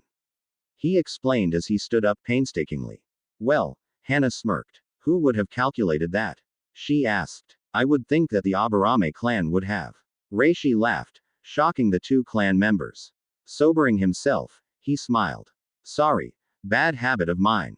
He sighed. Looking at the kid in front of them, Tsunade was bewildered at the sight of this kid. What makes you think that I would be willing to make an alliance with a kid wanting to be clan heir?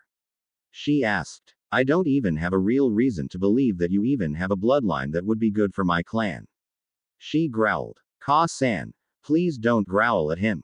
Hana whispered. The ninjen got near to attack temperament when he came in and I yelled at him. She explained as soon as she was whirled around on by her mother.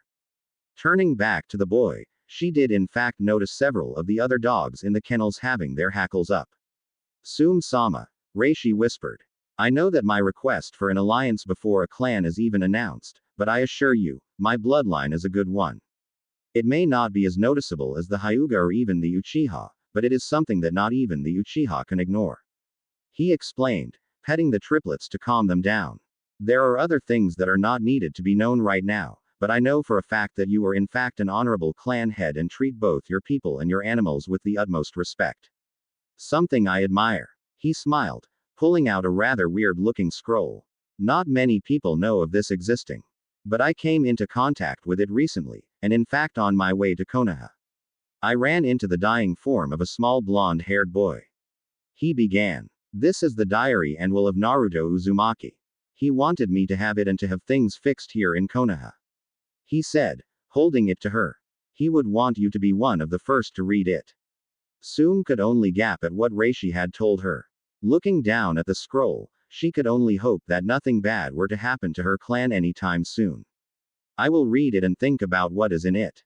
If you would like, you may continue to come visit the kennel, and us. She said, surprising Hana as she moved to open the scroll. If I remember correctly, my son has a team meeting at 8 tomorrow. It is as of now, 8:30. She smiled. Shouldn't you be getting your rest? She asked. Reishi simply smiled as he walked from them to the end of the kennel, whispering to some of the dogs. Turning back to them, he smiled at Hana again before giving her a wink before leaving in a puff of smoke. What the hell? Hana shouted. A cage bunshin? She asked, looking at the happiness in the dogs. How is that possible, even for a genin? She shouted. Apparently your brother never told you about the only thing one Uzumaki Naruto could do, Tsunade smiled. Mass cage bunshin, she said with a smile. We were talking to the original. Somehow he has already mastered the shunshin technique. Oh great, another Naruto. Hana growled with a blush. Just what we need. Reishi had just arrived at the ramen stand only to smile at the way his new teammates looked. Then his smile turned into tears. Everyone seemed to hate him being gone. First Konohamaru, then the Inuzuka, and now the entire family from Ikuruka Ramen. Above the doorway stood a small shrine directed to him, picture and candles included. His composure almost cracked at the sight. Hinata was once again almost in tears from the trauma of Naruto being dead and gone. No one had even erected a damn grave of some kind over the boy, and now he could only sit and watch his own misery becoming fruition. Hey, Reishi-san. Hiba called out as he entered stand only to find Ayame and her father standing there with several bowls of ramen in their hands. Come on and eat, he shouted, stuffing his mouth with more ramen.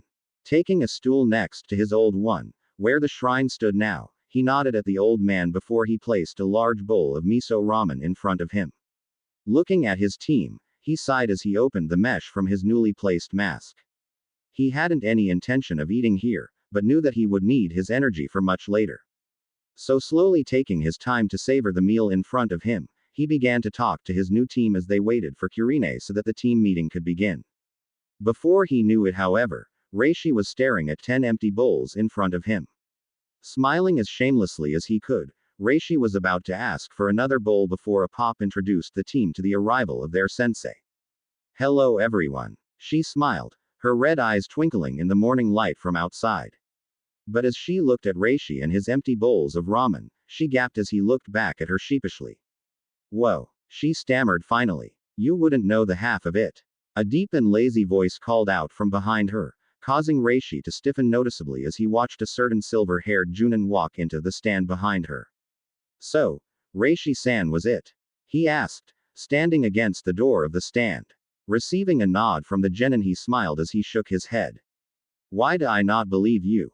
Why would I believe you?" Reishi asked. "After all, making false statements against your own student should leave a foul taste in your mouth. I know it would mine. How dare you accuse me of something I didn't do?" Kakashi growled, bolting upward from his leaning. "You know nothing." "Oh really?" Reishi sighed, turning back toward the Junin from his empty bowls. "You know what? I'm not dealing with you," he began. "And from what I read, Hitaki-san, you should be glad to have known someone who felt that you were like a brother," he said, now at the door to the stand after paying for the meal. "I don't care what you think you know, Kakashi Hitaki, son of the White Fang," he sighed. "But you should be more careful about what statements that you make." "And what would that be, genin, that I made a mistake on?" the Junin asked. "Oh, I don't know, Junin." Reishi sneered. "But you have 5 people here who don't want to see you, since you claim to have seen your student die in front of your eyes, without doing anything to stop it. You don't even know what you're talking about." Kakashi shouted. "I think I would." Reishi began. "After all, the last person to see Uzumaki Naruto alive was not you or your pathetic students." He smiled evilly. "But just little old me," he growled, making everyone in the shop gasp at him. "Liar." Kakashi panicked, looking affronted by a simple genin. "You lie. Uzumaki Naruto died for being a stupid child in front of a Junin missing nin," he yelled out in his defense. "Well, then, I guess you're lazy and a liar." Reishi smiled, walking to sit beside Hinata in case she needed someone to lean on. "Considering I was the one he told to come to Konoha and to protect his precious people. That dead last is dead, boy," Kakashi yelled, holding his fists tightly. "That demon should have been killed at birth," he snapped. With a snap, however, Kakashi was wrapped up in a red chain from knees to shoulders. "You should be glad that I do not enact Sarutobi-sama's law," Reishi growled, the chains tightening ever so slightly. "Meet one of my abilities, everyone," he shouted, garnishing everyone's attention. "My chains here can pretty much go whatever shape I want them to be," he began, his chains tightening rather painfully for the Junin. "Hurts, doesn't it, you copying son of a bitch?" he growled. "Be it normal shaped or even capped with razor blades, my gauntlets will produce the required chain. The entire length is able to be moved just by my will." He smiled at the purpling Junin. "However, as Kakashi-san here is experiencing right now, I do not have the strength to sufficiently kill or slaughter someone. I would need more practice to be done for that alone," he explained as he looked around at everyone. "I can also disconnect them from my gauntlet to allow my hands to be free." Needless to say, Kiba and Shino were impressed. Hinata was worried that something might happen to the Junin. So as soon as she had the courage, she reached up and touched the boy's hands. "Peace, Reishi-san." She smiled as best she could. "You must know peace," she whispered. "You cannot continue on like you are. You must not hate. Fear is the mind killer, not hate." Reishi growled. "If you hate something, or someone, you cannot be overzealous over what needs to be done." "Very profound, Reishi-san," Shino said, making everyone, including Reishi himself, look on at the boy in wonder. "Where did you learn that style of thinking?" he asked, his bugs flying about. A scroll in the library stated something about a chant that would calm one down who was indeed near losing their minds. "If you think that you hate someone, you can use it for a short amount of time. But if you fear that person or need, it may make you sloppy. But it will keep you going much farther than it will not matter. He explained. Needless to say, Reishi took that to heart. He immediately smiled as he turned toward another round of ramen. Turning at the grunting from Kakashi, he smiled as he slurped up a noodle. You must really think that I am that stupid to let you know what I saw, Kakashi. Or else, why are you here? He asked. Uzumaki Naruto was lying near death when I saw him. He gave me his journal and his will, leaving everything to me. He lied. You should be grateful. Kurine was moving instantly, walking next to her new student. Team, let us leave these two alone. They have things to discuss, I am sure. She sighed, looking to the other teammates. The team was quickly moved out of the stand and moving toward their training ground. Reishi, please find us after you are done talking with Kakashi-san. Kurine ordered. Will do, Kurine-sensei. Reishi growled before looking Kakashi in the eye. You make me wanna puke, Kakashi-san. He sighed, turning to finish his ramen only to find a hand on his. Looking at the origin, he smiled to see Kakashi sitting on the shrine dedicated to Naruto. Taking a look at the pile of chains, he saw a log tied up.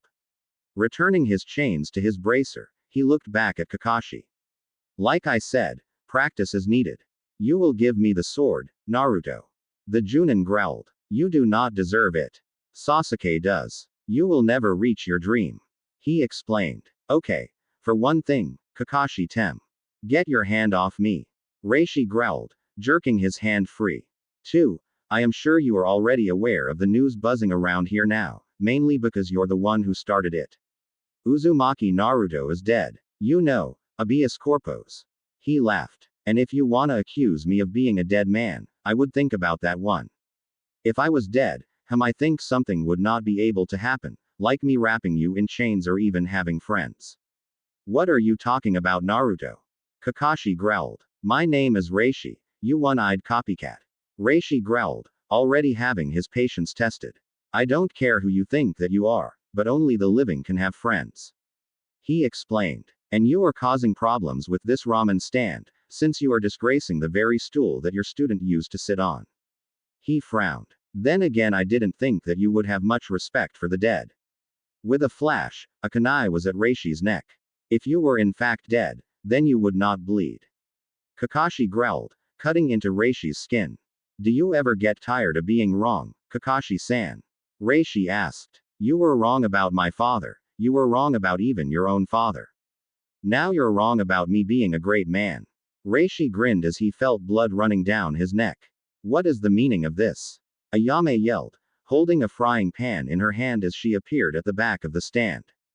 Kakashi-san, what do you think you are doing with that kunai? She shouted. Almost instantly, a pair of Senbon needles stuck into Kakashi's hand, causing him to drop the kunai into Reishi's lap, nearly causing him to lose his manly bits. With angry resolve, Reishi punched the Junin in the face, causing him to crash into the wall, in the other building. Looking at the Junin's attacker, Naruto was quick to stand up as the Hokage and several Anbu stood at the entrance. Problems, Reishi? The old man asked. I thought that you were due to meet with your team today. He questioned. Oh, they were here, Hokage-sama. Reishi began. But due to Kakashi-tem here having no love for me, nor for one of the greater heroes of this village, my team is waiting for me at a training ground so that I could talk with Kakashi-tem here and have him talk back, only for him to say that I am Naruto, then immediately taking to using a kunai to prove his point. He explained, causing the Anbu to look at Kakashi before looking back at him, anger in their stance the entire time. Hokage-sama, I don't think that Kakashi-senpai could do this without being provoked. The tiger-masked Anbu began, looking at the old man. I don't care what you Anbu think. Tsuki said as he entered the back entrance of the stall. But considering that this has nothing to do with Anbu, I hope you would please exit my stand. He shouted, a cleaver in his hand. The Hokage barely contained his laughter at the way his Anbu started to shake. Ikiruka-sama is correct. He smiled. The Anbu were gone in less than 2 seconds. Barely controlled laughter erupted out of the stand soon after, quickly followed by screams of pain. Kakashi had pulled out the Senbon needles out of his hand. And he did it wrong. Streets of Konoha. Later that night. The entire village was in an uproar after hearing that the demon brat, as they so called him, was dead. Many were out on the streets, most of them were congratulating the Uchiha and Haruno as if it was them who killed the brat. As it were in a small bar, Kakashi was now drunk off his from people buying him drink after drink. However, a rather sizable group of shinobi were off in a dark alley. None of them were worried about getting caught, since all they were doing was praying for the safe passage of one Uzumaki Naruto into heaven. Hiba, Hinata, Shino were there, to name a few. The Hokage had built a sort of pyre for the blonde, none the wiser for everyone who hated the boy, but for those who loved the boy, there was a sense of peace in front of the pyre. It had originally been a sort of shrine for the boy, but for those who knew him most, the Inuzuka, the Ikiruka family, even Ino's father was there, holding a large candle in his hand. You may have been the Kyuubi's container, Naruto. Ino's father began. But you did not deserve to die like that. Betrayed by your own team. He muttered. Thank you all for your kind words. A familiar voice called out from the mouth of the alley. Everyone gasped as they looked at the end of the alley. Standing there in his orange jumpsuit, was Naruto. Blonde hair, blue eyes and whisker marks. Standing tall in his outfit, he smiled at them. I know you guys aren't exactly happy to see me. But I assure you, I am still burned and thrown in the river. He chuckled at his own joke. I am just here, dead and haunting. He shrugged, looking at Sarutobi and shaking his head. Hinata was the first to recover. Naruto-kun, she screamed, running through Naruto in hopes of clasping him to her. When she looked at what she went through, she cried. She had passed through him with no change in his appearance. No, she cried out, hitting the ground. I love you, please come back. She begged as she saw him seem to disappear. Hinata-chan. Whether I am dead or alive, Naruto began as he walked closer to her. I will always be with you. He smiled his foxy grin. Believe in yourself, and you will see me again. I promise. Naruto. Sarutobi called out from behind a dumpster. You came to us now of all times. He asked, giving the ghost a quiet stare only to have it answered simply. You think that me being dead is gonna cause me to not visit my own shrine? The ghost asked, walking closer to the old man. She needs to move on. She's been following my other persona for over 2 freaking days. He whispered, receiving a nod from the old Hokage. Be careful, Gigi. You know that someone is gonna try and steal shit from you. He sneered at the aged Hokage, mouthing the word, betrayers, before shifting out of existence with the wind, leaving many with sad smiles at seeing the deceased blonde one more time. Naruto-kun, Hinata sighed, looking up at the darkened sky and imagining her favorite blonde smiling back down on her. It seemed to stem the tears abruptly. Watch over me, she whispered. I may not be able to change my family. She began. And as a lone tear fell down her face, she smiled. And if I am unable to do so, then I will just fulfill your dreams for you. She smiled. Hinata-chan. Sarutobi began, making her look at him. You do know that you will have to work hard for that, right? No more being timid and shy. He suggested. All he got from the Hyuga was a smile and a shy nod before she walked out of the alley and headed home. Reishi's apartment. Reishi could only stare out at the people in the streets as he stood outside at his secluded balcony. If I had only had this apartment from the beginning. He sighed, glad that he could at least watch the festival finally. Just as he was about to jump down to the streets, he was jerked out of his intention leaving by the sharp knocking at the apartment door. Opening the door, he was shocked to see Anko Mitarashi and Hana Inuzuka standing in his doorway.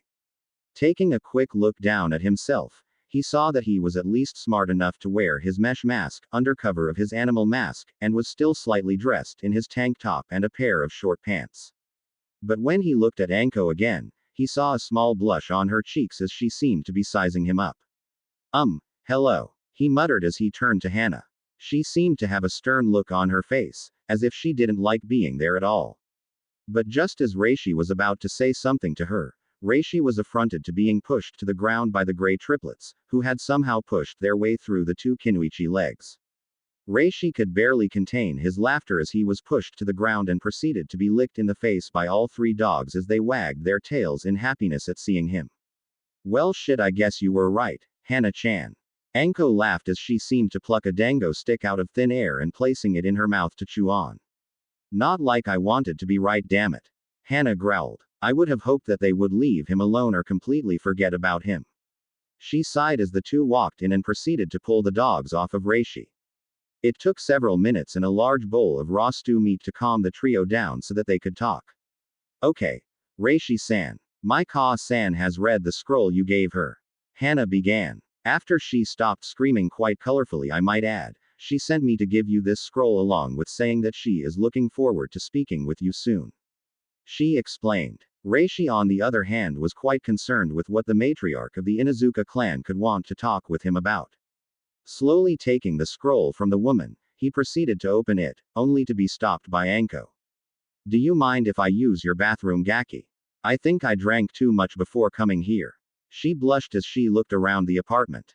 Reishi laughed before he pointed to where the bathroom was before opening the scroll and looking through it. It was a simple scroll, really. It read, Reishi-san. This is to let you know that I have read the will and journal of our mutual interest. I, however, cannot at this time agree wholeheartedly about your request to join this alliance treaty that our younger acquaintance has talked about in his words, but I would very much like to talk with you about this and other things in the future. After today has happened, I am due for a council meeting with the Hokage and will be speaking with him about the alliance to make sure it will be possible, though I do not doubt your claims to having a bloodline. As I said while you were at my compound, I assure you that as long as you or your clan do not hold ill will toward my clan, then you and yours are welcome to visit us and our animals. Sume Inuzuka. Reishi smiled shyly. Wait a minute, is that lipstick under her signature? He asked himself as he looked at the scroll more closely. Just as he was about to ask for more information, a loud crashing was heard from the bathroom, causing Reishi to slap his head in utter disbelief. Baka baka baka, he thought, remembering what had been hanging above the toilet in his bathroom. Bathroom. Anko had calmly done her business and was on her way out of the bathroom before she looked above the toilet only to see a picture of her, or rather a rather large picture of her. She instantly recognized a picture that she had posed for when she was still a genin. One of her proudest moments, being after her first B-rank missions being completed. Looking around for any other kind of memories that may have been collected, she noticed that several napkins were in the trash can, all of them covered in coagulated blood spurts. She smiled at thinking that she may have been the object of affection and many other things for this newfound shinobi. But as she looked around, she saw that there was another thing in there that caught her attention, a kunai sitting on the sink, covered in blood and looking almost rusted. Then, against her own better judgment, she picked up the weapon and gave it an intense scan. But when she looked near the ring holder and saw an inscription, she smiled. It read, "To the best of the Gaki. Anko Mitarashi." She chuckled to herself before she realized something. I gave this kunai to, she thought, looking outside the door now before she hit the floor, passed out with a sorrowful frown on her face. Apartment. Reishi. Reishi growled at his own stupidity before he looked at the bathroom. I'm going to go check on her. Hana shouted, making Reishi wince. Note to self, kill Kyuubi and Zabuza, again, for heightening my hearing. He growled to himself as he heard the medieval pair's laughter at his expense. Please, he begged, looking at her in concern. I don't want her thinking that I am a pervert if I find her with her skirt down or something. He explained when she gave him a stern glare. Ikiruka ramen stand. Next morning, 7 o'clock. Reishi held his head low as he nursed his head against a bowl of ice as he slowly fed himself his ramen for the morning before he had to meet his team. He was just glad that the two Kinuichi had left him and his apartment in pretty much good shape. After she had finally come to, Anko had been righteously upset at finding the kunai, much less the picture on his wall in his bathroom. Reishi had shown her Naruto's will, and she had promptly beaten the snot out of him, although she was quite surprised to see that he wasn't some pushover. Even now, he was happy to know that she was nursing her own cuts and bruises at her apartment. As he finished what he promised would be his last bowl for a while, Reishi pulled out the will that he had made up. It simply read, "To whom it may concern. I write this in the hopes of bringing some light to some people's lives. I am the Kyuubi no Kitsune's demon container. I am in no way the Kyuubi itself, I assure you. I do not hold 9 tails behind me every day, and I sure as hell do not cause tsunamis everywhere I went. I am at this moment dying due to chakra exhaustion and a severely bad wound. I swear I find out who pulls a trap that can cut off a leg in an instant, I would kill him, after shaking his hand of course. I do not hold many earthly goods in my apartment, nor do I have many on my person, nor in any kind of bank account. As such, I am not sure I am doing this right. Everything I own, in the past and in the present, is to be given to the man who brings this to light. He keeps calling himself Reishi, for some reason, saying that he was just out for a stroll when he came upon me. I am sure that he is some sort of ninja, but I can see no Hittite and can feel no murderous intent from the boy. He said that he would bring this to Konoha so that the truth may be brought out. I was on my way back to Konoha after my first C-rank mission turned I don't even know what rank it was. Zabuza, Demon of the Mist had come upon me and my team while we were escorting Tsunade-san from Konoha to Wave. We drove him off, but were unable to kill him, I guess since Kakashi Tem hasn't had a good workout in I think maybe 8 years or so, I have no idea. When we reached Tsunade's house we quickly set out the next morning to training in the art of tree climbing. I don't know why it was so hard though. I found that it took me a long time to learn it, but oh well. I learned it. I quickly found that Kakashi-sensei, albeit a good man, is an Uchiha-loving bastard. He told Sasuke when he was only halfway up the tree exercise to give him some one-on-one training. It pisses me off so damn bad that I almost didn't think to send a Kage Bunshin to find out what was happening. Damn it to hell. Anyways, I'm rambling, and the medicine Reishi gave me is making me temperamental. After 2 weeks of training, I made it to the point that I was able to make it up the tree several times before even stopping, though I feel I could have done better with some actual training on the matter. When the 2 weeks were up, and everyone went to the bridge, we were attacked. Or they were, since I had worn myself out the day before and was asleep when they left without me. But when I woke up, I found that I was alone in the house. Hearing ruckus outside, I found both Tsunade's daughter and her son being restrained by 2 swordsmen. I unfortunately saw red at that point. Next thing I know I had both Tsunami-chan and Inari-ne-chan clutching me telling me that it was okay. I looked at the men behind them only to see pools of blood and chunks of body parts strewn across the acreage. But after I left to get to the bridge that we were supposed to be guarding, I saw Sasuke unconscious on the ground, and Zabuza about to kill Kakashi. Well, needless to say both of them got laid out soon after, thanks to me releasing some of the Kyuubi's chakra. All I know now is that I have been betrayed by my own sensei and my own team. They will probably demand that I be thrown out of the shinobi program for apparently disobeying a direct order. But I don't care. I want them dead as it is. Anyways, as it is I won't make it much farther. I am sorry old man. I love you and I love Konoha.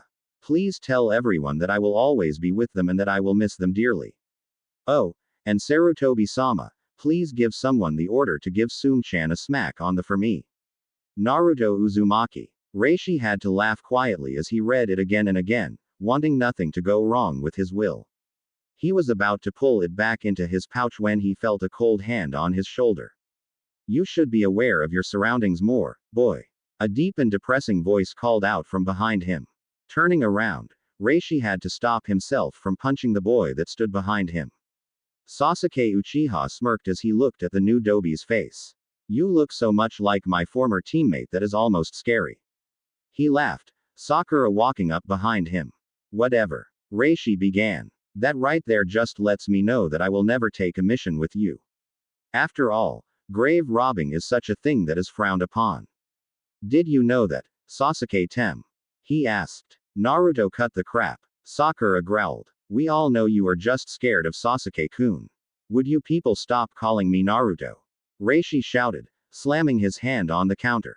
I have already told the 3 of you this multiple times already, my name is Reishi. Whatever you say, Dobi. Sasuke smirked. Give me those bracers and Zabuza's sword. He ordered. Can't have what I don't have, Sasuke-tem. Reishi growled, holding up the bracers still attached to him. And these? They're chakra bound, you little spoiled bitch. He said, exasperated at the face on the 2 of them. Okay. Sakura, come here. He sighed, watching the girl. If you want Sasuke to have them, come here and take them. He said, holding out his arms. The girl was in front of him instantly, grabbing a hold of the bracers. But just as she touched them, lightning crackled from them to her, causing her to shoot back out of the stand. And Sasuke, tell your little girlfriend there that she has a water affinity. Reishi growled, paying for his meal before leaving the stand to somewhere he thought he would need to be. Hokage's office. Sarutobi could only growl as he watched Sasuke Uchiha and his fangirl trying to take things that weren't theirs through his crystal ball. He knew that today Reishi and his new team would be coming through for their missions. As he thought of what to give them, he was rewarded with his crystal ball becoming full of static. Looking up, Sarutobi smiled as Reishi walked into the office.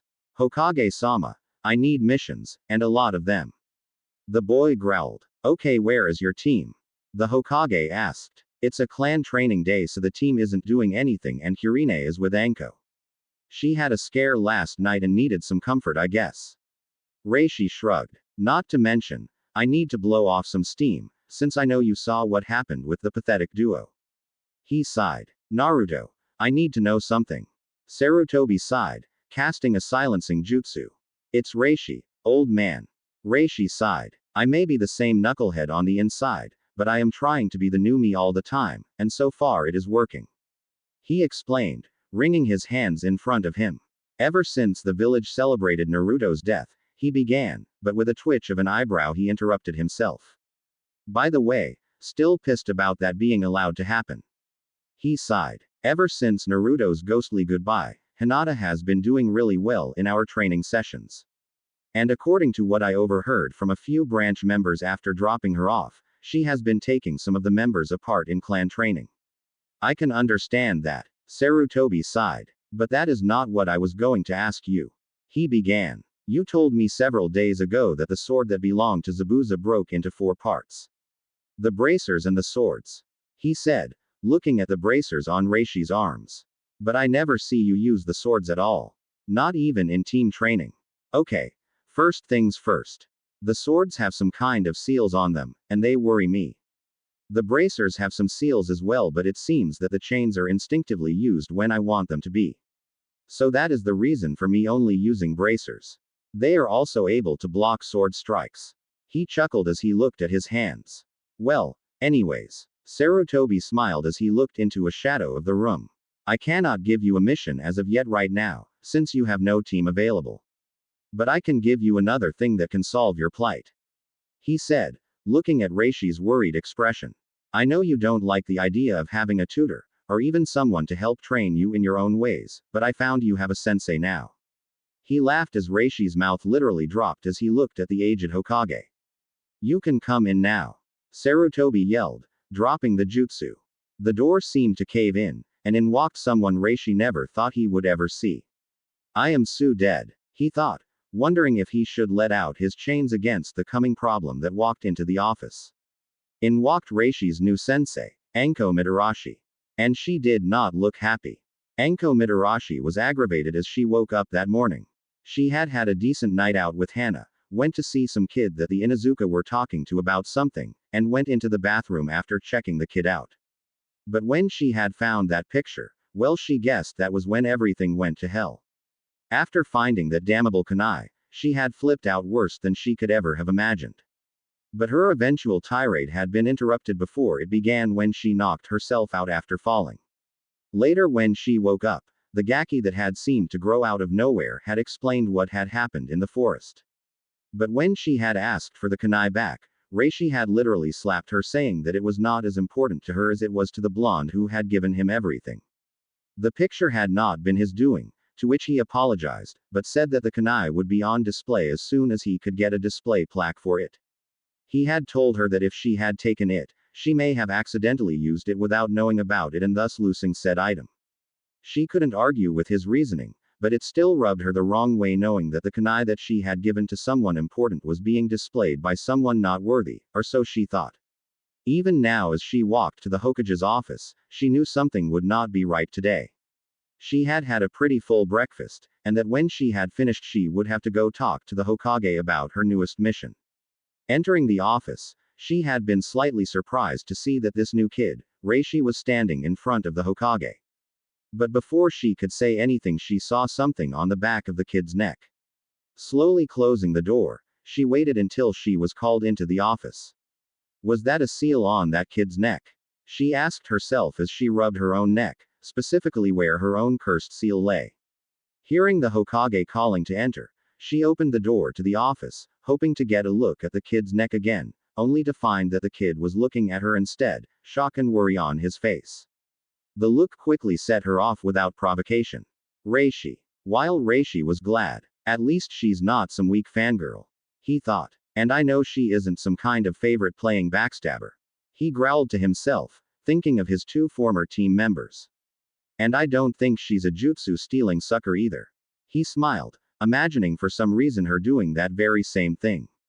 Training Ground 7. Elsewhere, the members of Team 7 lay on the ground of Training Ground 7, drinking sake while Kakashi talked with Sasuke about using his Sharingan. All of a sudden all three members had explosive sneezing fits, causing Sakura to bang her head against the ground, knocking her out. Thankfully, however, she did not see the two males sneezing and accidentally ending in a lip lock. Hokage's office. Hokage-sama. Anko stammered. I was informed that you would be having a mission for me today. She asked, looking around for any other Junin that may be assigned to work with her. Oh, Anko. Sarutobi laughed. You're early. Thank you for that. He smiled. I have your mission right here. He smiled, tossing her a red scroll which she quickly opened. You're shitting me, right, Hokage-sama? Anko shouted, holding the scroll out. Reishi caught the lettering on it and could not help but smile. Anko Mitarashi is hereby ordered on an S-class mission. This mission is immediate and will be a single mission of undetermined timing. The requested Junin is to train Reishi Navumo and his team in the areas of Taijutsu and Ninjutsu while Junin Sensei trains in the art of Genjutsu. Other Junin senseis will be joining in training periodically to train more extensive uses of jutsu that above Junin may not know. It made it even worse that it was signed allegedly by all of the council. Anko-san. Reishi began, causing the two elder shinobi to look at him quizzically. I know it sounds odd, but I requested for this mission. He began. I know that you are strong. I know that you are not exactly well liked. He sighed, causing Anko to get slightly angry at the way he was talking to her. But then again, I don't give a flying about what this village says. Even so, just because I don't like the villagers, doesn't mean that I won't protect the village. And to do that, I need to be trained by the best, and not some emo-loving copycat that is constantly tardy. He smiled at the examination and the way Sarutobi was gaping at him. Please just let me handle this, Gigi. He thought, looking back to Anko. I am in need of a Junin sensei that cares about their students, not just a single student. So please, Anko sensei, train me in your way. He begged. Reishi. Sarutobi gasped, looking between the two before smiling at Anko's face. If he didn't know any better, he could have just sworn that Anko had just been manipulated, something that had never been done before, by a genin. Okay, brat. Anko smirked. As long as you don't complain too much. She laughed before looking back at Sarutobi. Now meet me tonight at Training Ground 44. 6 o'clock. I'll test you, then train you. Reishi nodded and was out of the office quicker than slicked shit on a doorknob. Now, Sarutobi-sama, can you please tell me why I am settled with a brand new gaki when I didn't even get a chance to train the last one? She asked, noticing the twitch from the Hokage's eyebrow. And why did that just strike a nerve? She asked. Sarutobi could only growl at himself as he realized that he was trapped. Looking at his hands, he saw the age that had seemed to creep up on him. Anko, there are things that you have to do in my position, that you don't want to do. He said, looking back at her, pleading with her to understand. I don't give a shit about your position. You knew that I wanted that damn blondie for my own apprentice. But no, you had to tell me that I was too unstable. She growled. 3 years I had to put up with Yamanakas of every rank pulling through my head. And guess what? I am probably the most unselfish bitch in this village. She ranted, standing near the desk. And you know what it got me? She asked. This pretty little coin that has gotten me shit. She yelled, holding up the coin that they give everyone for passing the mentality exams for trauma patients. I wanted Naruto to be mine. She frowned. If I had been able to train him, to be able to do so many things, he might, she cried, stopping herself before she had begun to bawl her eyes out, a few tears slipping by. I don't blame anybody that he is gone. She growled as she wiped her eyes clear of the offensive tears. But I do not trust a damn thing you say to me, unless it's on paper. So you want me to train this kid? Good. Because he is going to become strong enough to beat the shit out of you, your precious Uchiha, your stupid copycat Junin, and your precious advisors if it's the last thing I do. She shouted, cutting her arm with a quick release shuriken. That I swear on that blood. She said, using a shunshin to exit the office. However, unknown to them, Reishi was at the door listening. He shoved the door open quickly upon hearing the commotion. Looking darkly at the Hokage, he growled in anger. So, more secrets Hokage-sama? He asked, knowing he was in the wrong but it didn't matter. What else have you been hiding from me? He asked, appearing somehow in front of the Hokage's desk, causing him to lean back. Reishi, please stop this. Sarutobi muttered, looking around him in hopes of escape. You know everything that was meant for you to know. Okay, but what shit am I not supposed to know? He asked, looking around the office. Did my parents leave me a house, or some kind of relic? He asked, looking at the Yondaime's picture above the door. When you get to Chunin, you'll get the Namikaze name, and the family heirlooms. Including their house. Sarutobi recited, wishing that Reishi would give everything up and become Naruto again. Yeah, and you're gonna try to make me be reborn again. Reishi growled. I am not going to be a knucklehead again, damn it. He shouted, throwing his left arm up. What happened next would scare them both. The window next to the Hokage's right ear shattered outward, Tsunade crashing through it, from inside the Hokage's office. Turning around futilely to find the perpetrator, Reishi looked at his bracer to see a rather weird groove on the top of the bracer. Looking to the cage, he smiled. Oh, this is getting better and better. He said, a clone puffing into existence. With a wave of both of Reishi's arms, the clone popped out in a cloud of smoke, sending its memories back to the original.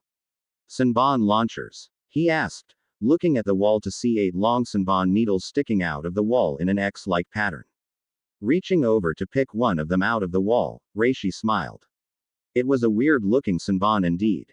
The end of the needle was jagged like a fork with a reverse tip, I think the idea came from Predator 2, the small projectiles that look like they're tipped with with edges to prevent being pulled out without further injury. Interesting, don't you think?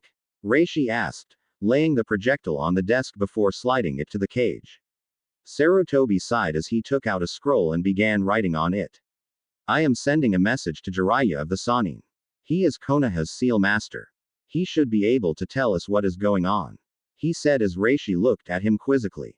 We both need to know what is up with those weapons of yours. He explained, causing Reishi to smile and nod. Hokage's office, next day. Hokage-sama, can I speak with you?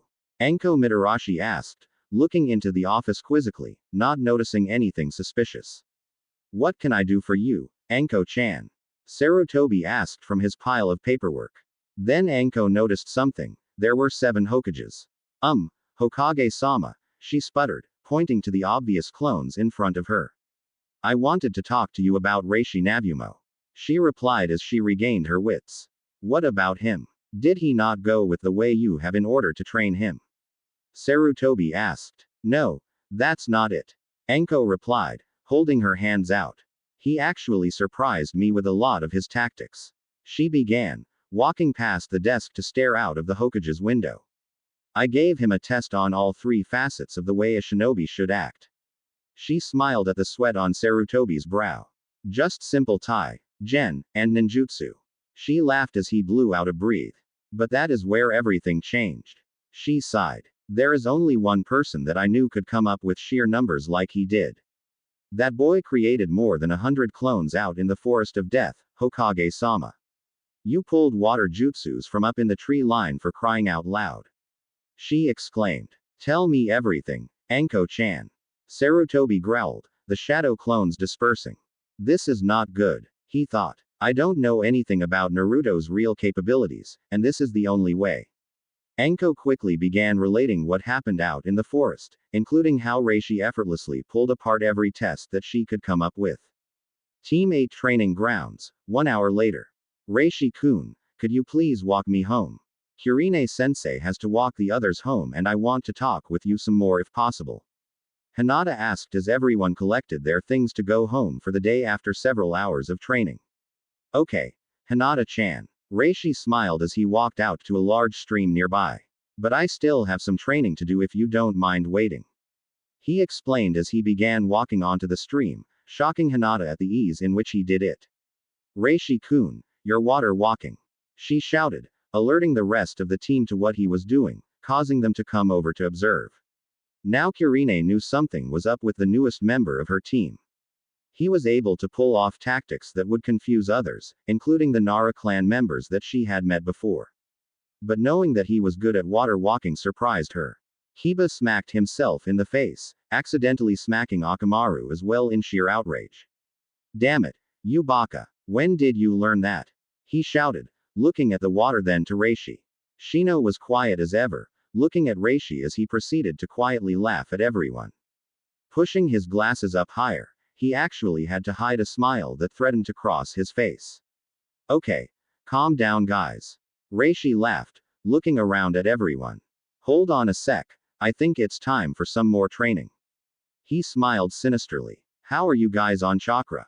He asked, not wanting to hurt his friends from overtraining. I think that I am okay for now. Hinata stuttered, poking her fingers absently as she tried to think of her level of chakra. Hinata, don't tell me you forgot our talk last week about you stuttering. Reishi groaned, rubbing his temples. Reishi, that's enough. Kurine said, glowering at her team. Everyone is only tired physically. She answered, knowing the extent of everyone's chakra, or at least she hoped she did. Good. Because they're about to get a crash course in chakra control. Reishi chuckled before making a cross seal. Compliments of Kage Bunshin. He shouted, and with a large explosion of smoke, there on the water, stood 8 clones of Reishi, all smirking. The next hour was a confusing moment for Kurine. Reishi had just about every kind of explanation of chakra control that one could think of. He had everyone learning water walking within an easy 45 minutes while she watched him work. His clones trained everyone else, but what looked like him and another clone began doing something that shocked her. He was balancing a kunai sticking to his finger, while standing on the stream. Another hour later, and everyone was fully capable of doing the exercise, even though Reishi seemed to be having trouble with his own. After asking him about it, he simply shrugged. I can handle all my fingers sticking to individual kunai, but I'm still working on doing it on a stream. He explained as everyone crawled out of the stream exhausted. Pulling out 5 kunai, he began to demonstrate his exercise until the kunai fell and cut his hand. Damn it, he shouted. Hinata was surprisingly there in an instant, holding one of her ointment jars. Are you okay? She asked, putting some of the gel on the cuts, not even paying attention to the fact that they were healing ever so slowly. Fine, thank you Hinata-chan. He smiled, giving her forehead a poke. I heal quick, but that gel really worked.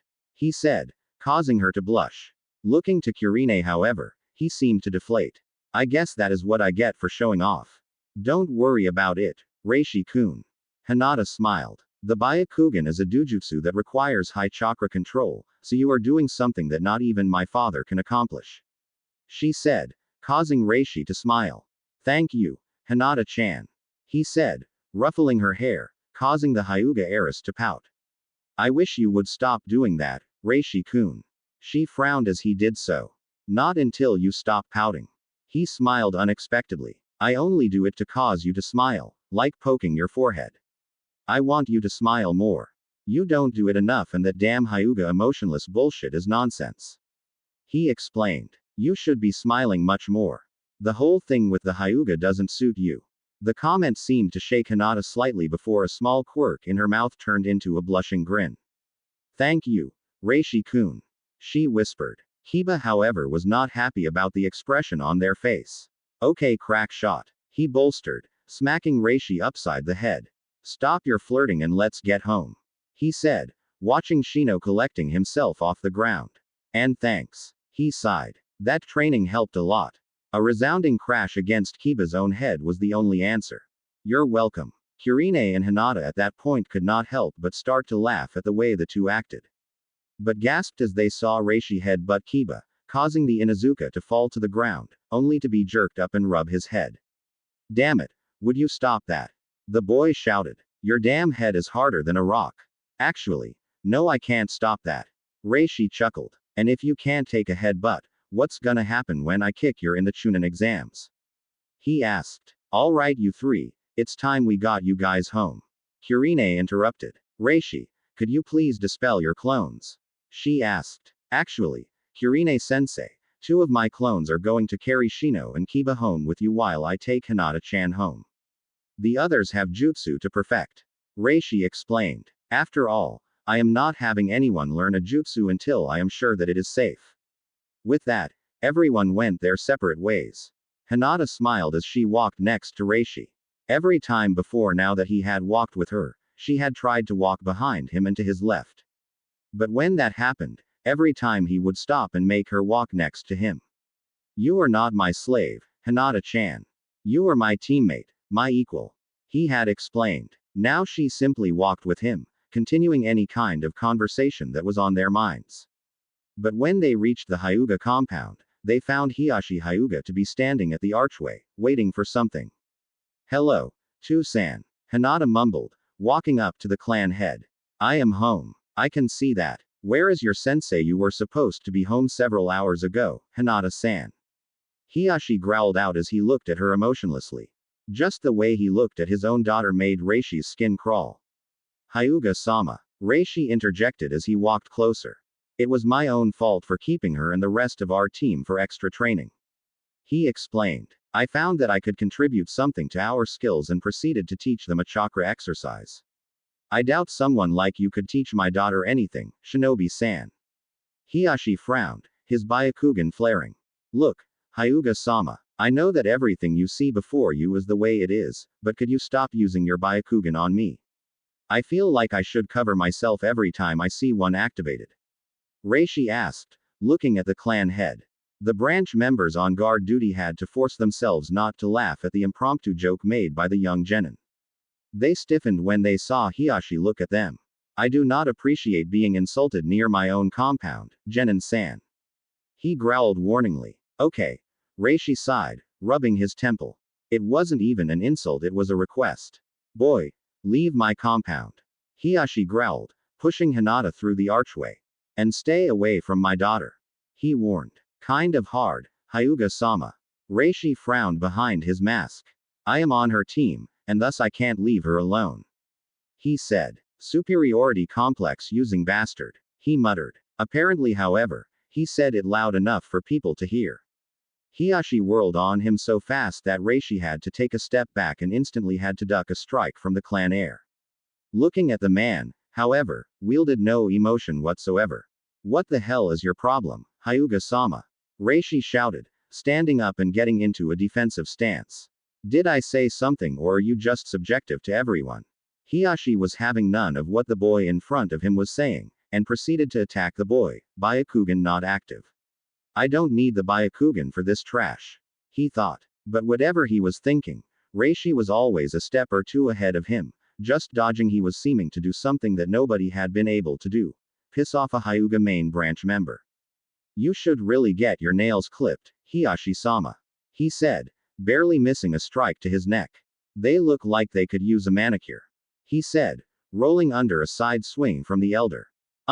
Hiashi-sama, I would like to speak freely here, cause you are seriously starting to scare me here. He said, blocking an axe slice to his shoulder. I have never had someone pay so much attention to me like this unless they're my sensei. So could you please back off? I am feeling uncomfortable, he said. But while he said the last part, he received a hard side kick to the chest, causing him to fly backward. Coughing out some blood, he smiled, blood staining the mesh of his mask.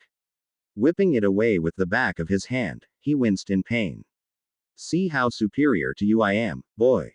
Hiashi huffed, his anger getting the better of him. Activating his bloodline, he sighed. You don't even have enough chakra to last a fight with me. Who said anything about a fight, Hiashi-sama? I merely made an observation, and you proceeded to attack me quite violently. So who is superior? Reishi sighed, lifting himself up with effort. Because thanks to many days experimenting, I know for a fact that you can't see my chakra coils. He said, causing the Hyuga clan head to try looking harder at him. A good damn freak. A darker side of Hiashi began as he saw nothing besides the boy's skin through his clothes. No one can fool the Byakugan. The dark side of his mind thought. But he is just some orphan. He thought to his darker side. He should not be able to fool me. He thought. I am a Junin, boy. You're better. He said angrily. You know what, Hiashi-sama. I don't care if you're Hokage or if you're a sheep herder. Reishi sighed, rubbing the back of his neck. You should not be telling someone to have no emotions when you can't even get your own anger in control. He explained. You tell your daughter to not show any emotion. But have you ever seen her smile? It's like looking at an angel. He said, pointing at Hinata. All he got for his efforts was a loud eep from the heiress before she fainted. And yet you can't even control your anger. What a waste. How dare you, boy? Hiashi shouted, rushing the boy again, only to receive a rebuttal in a weird form, in the form of his face being pushed in by a sandal-less foot. You should be aware that just because you know you're better than I am, does not mean I won't do what I must to prove a point. Reishi smiled at the look on the guard's face behind the clan head. Everything in a shinobi is a weapon. In this case, my bare foot is enough to cause you to halt a charge in your anger. He sighed, removing his foot from the man's face. Hokage's office. It was a sight to behold as Sarutobi and Anko looked on in surprise as they watched Reishi through the viewing orb that Sarutobi contained. In less than a second, Anko was on the floor laughing as she tried to hold her gut while Sarutobi frowned ever so slightly. Nobody has ever humiliated a Hyuga like Naruto is doing. He thought. I just hope he doesn't take it too far. He sighed before turning his gaze to Anko. Reishi. Now, Hiashi-sama, please accept my apology that you can't keep your anger in check. But let me make it up to you. Reishi sighed as he looked at the clan head. I want to spar with one of the Hyuga, not you however. No matter how much it would mean to me to have a spar against you, I think that I would get into more trouble while you tried to kill me.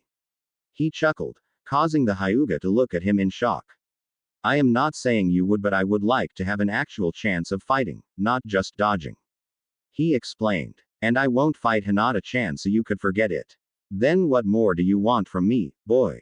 Hiashi growled. Hinata-chan tells me that there is some kind of prodigy in the branch house. Reishi sighed, causing him to frown. She said his name was Nevi, no maybe it was Nebi. I don't remember the name really. I'm horrible with names. He explained, scratching the back of his head. Neji is her cousin. Hiashi growled, his thoughts clouding over at the idea of having Neji causing this boy the same kind of embarrassment he had suffered. What terms do you request? He asked. Tomorrow, after team training. Reishi began. I would like to meet him at training ground 7. Weapons and Byakugan allowed. I don't care what he brings in fact. I want you there, along with 3 members of both the main house and the branch family. He began, remembering how things went from what Hinata had told him. Stakes? Hiashi asked, wondering where the genin was going with this. What do you want from this? Easy there, Hiashi-sama. Reishi smiled, knowing he had the clan head. If I win, Hinata and the entire branch family become free from any seals, be they now or in the future. I want your word on that, Hiashi-sama. Of course. Hiashi replied, flabbergasted. And if you lose? Okay, do you just like to jump the gun? Damn, I wasn't even finished. Reishi growled. I want an alliance between your clan and mine when I have it granted to me. He explained. I want that official as well. If you can't give me the affirmative, I want your word that you will at least consider the request when I make it. He said, getting a shocked nod from the clan head.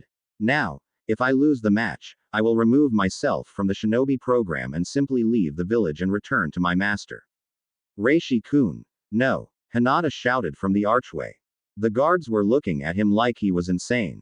I don't want anyone knowing about this match or the stakes, otherwise they may become judgmental. Reishi began. I don't think you want anyone trying to bribe Neji. He explained when the clan head looked at him confused. Okay. Hiashi smiled. I can agree to your terms, boy. Good. I will see you tomorrow then. One more thing, boy. Hiashi began as Reishi began. I want to know the name of the boy about to leave the village in shame. My name. I thought you knew it already. Reishi smiled. My name is Reishi Navumo. Now good day to you Hiyashi-sama. With that, the two would-be titans left the streets to their own separate devices. Hokage's office. Sarutobi and Anko were now slack-jawed as they watched the latest exchange between the two men. I can't believe he did that. Anko shouted in the Hokage's ear. I can't either, Anko-chan. Sarutobi growled, holding his ear in pain. But could you do something for me? He asked, crooking his finger for her to move closer, to which she quickly obliged. Stop yelling in my ear. He shouted, causing her to fall backward on her holding both of her ears. Anko lay there, clutching her ears as tears ran down her cheeks. Sarutobi sighed as he turned around to look out at his village. I am going to need to have Anbu watch out for treacherous activity from the village tomorrow. He sighed. What? Anko shouted from the floor, causing Sarutobi to snicker at the snake mistress' plight. If I think that anything is going on with this match, I am going to have to intervene. He thought, taking out his pipe. Why are you doing this, Naruto? Reishi's apartment. Reishi was laying in his bed, trying to think about what he was going to do for his fight tomorrow. He smiled as he looked in a mirror that he had situated above his headboard. God, I hate my big mouth. He sighed. He had not wanted to do anything rash today, after all. He had simply gotten back into his prankster ideals again and simply made a challenge with outrageous stakes. Hinata is important, that is all that matters. He thought. You're a fool, boy. The long thought lost Kyuubi growled in his head. You know for a fact that you won't win that fight easy. The furball said wistfully. You think that I don't know that, ya dumbass fox. He thought. I am going to pull something out of my, and if you guys wouldn't mind I would like the help tomorrow. You know we can't help physically. Zabuza's ghost called out from the corners of his mind. All we can do is give you chakra boosts. He explained. Oh I know. Reishi chuckled. And with the training that I have been getting from you two, things are going to be interesting. He smiled at himself. Then a thought crossed his mind. Kyuubi-sensei, why can't the Byakugan see my pathways? He asked. You'll also discover that somehow the Sharingan cannot affect you. The Kyuubi explained. I don't know how but your jutsu won't be stolen. All they can do is follow your movements. He smiled in his cage. And thanks to me and Zabuza, you won't be affected by Dujutsu-powered Genjutsu. The Kyuubi replied, using some of his tails to cover his ears and eyes against the inevitable outburst. And with that, Reishi Navumo, formerly Naruto Uzumaki, fell into a deep slumber with dreams of training and hope for the future.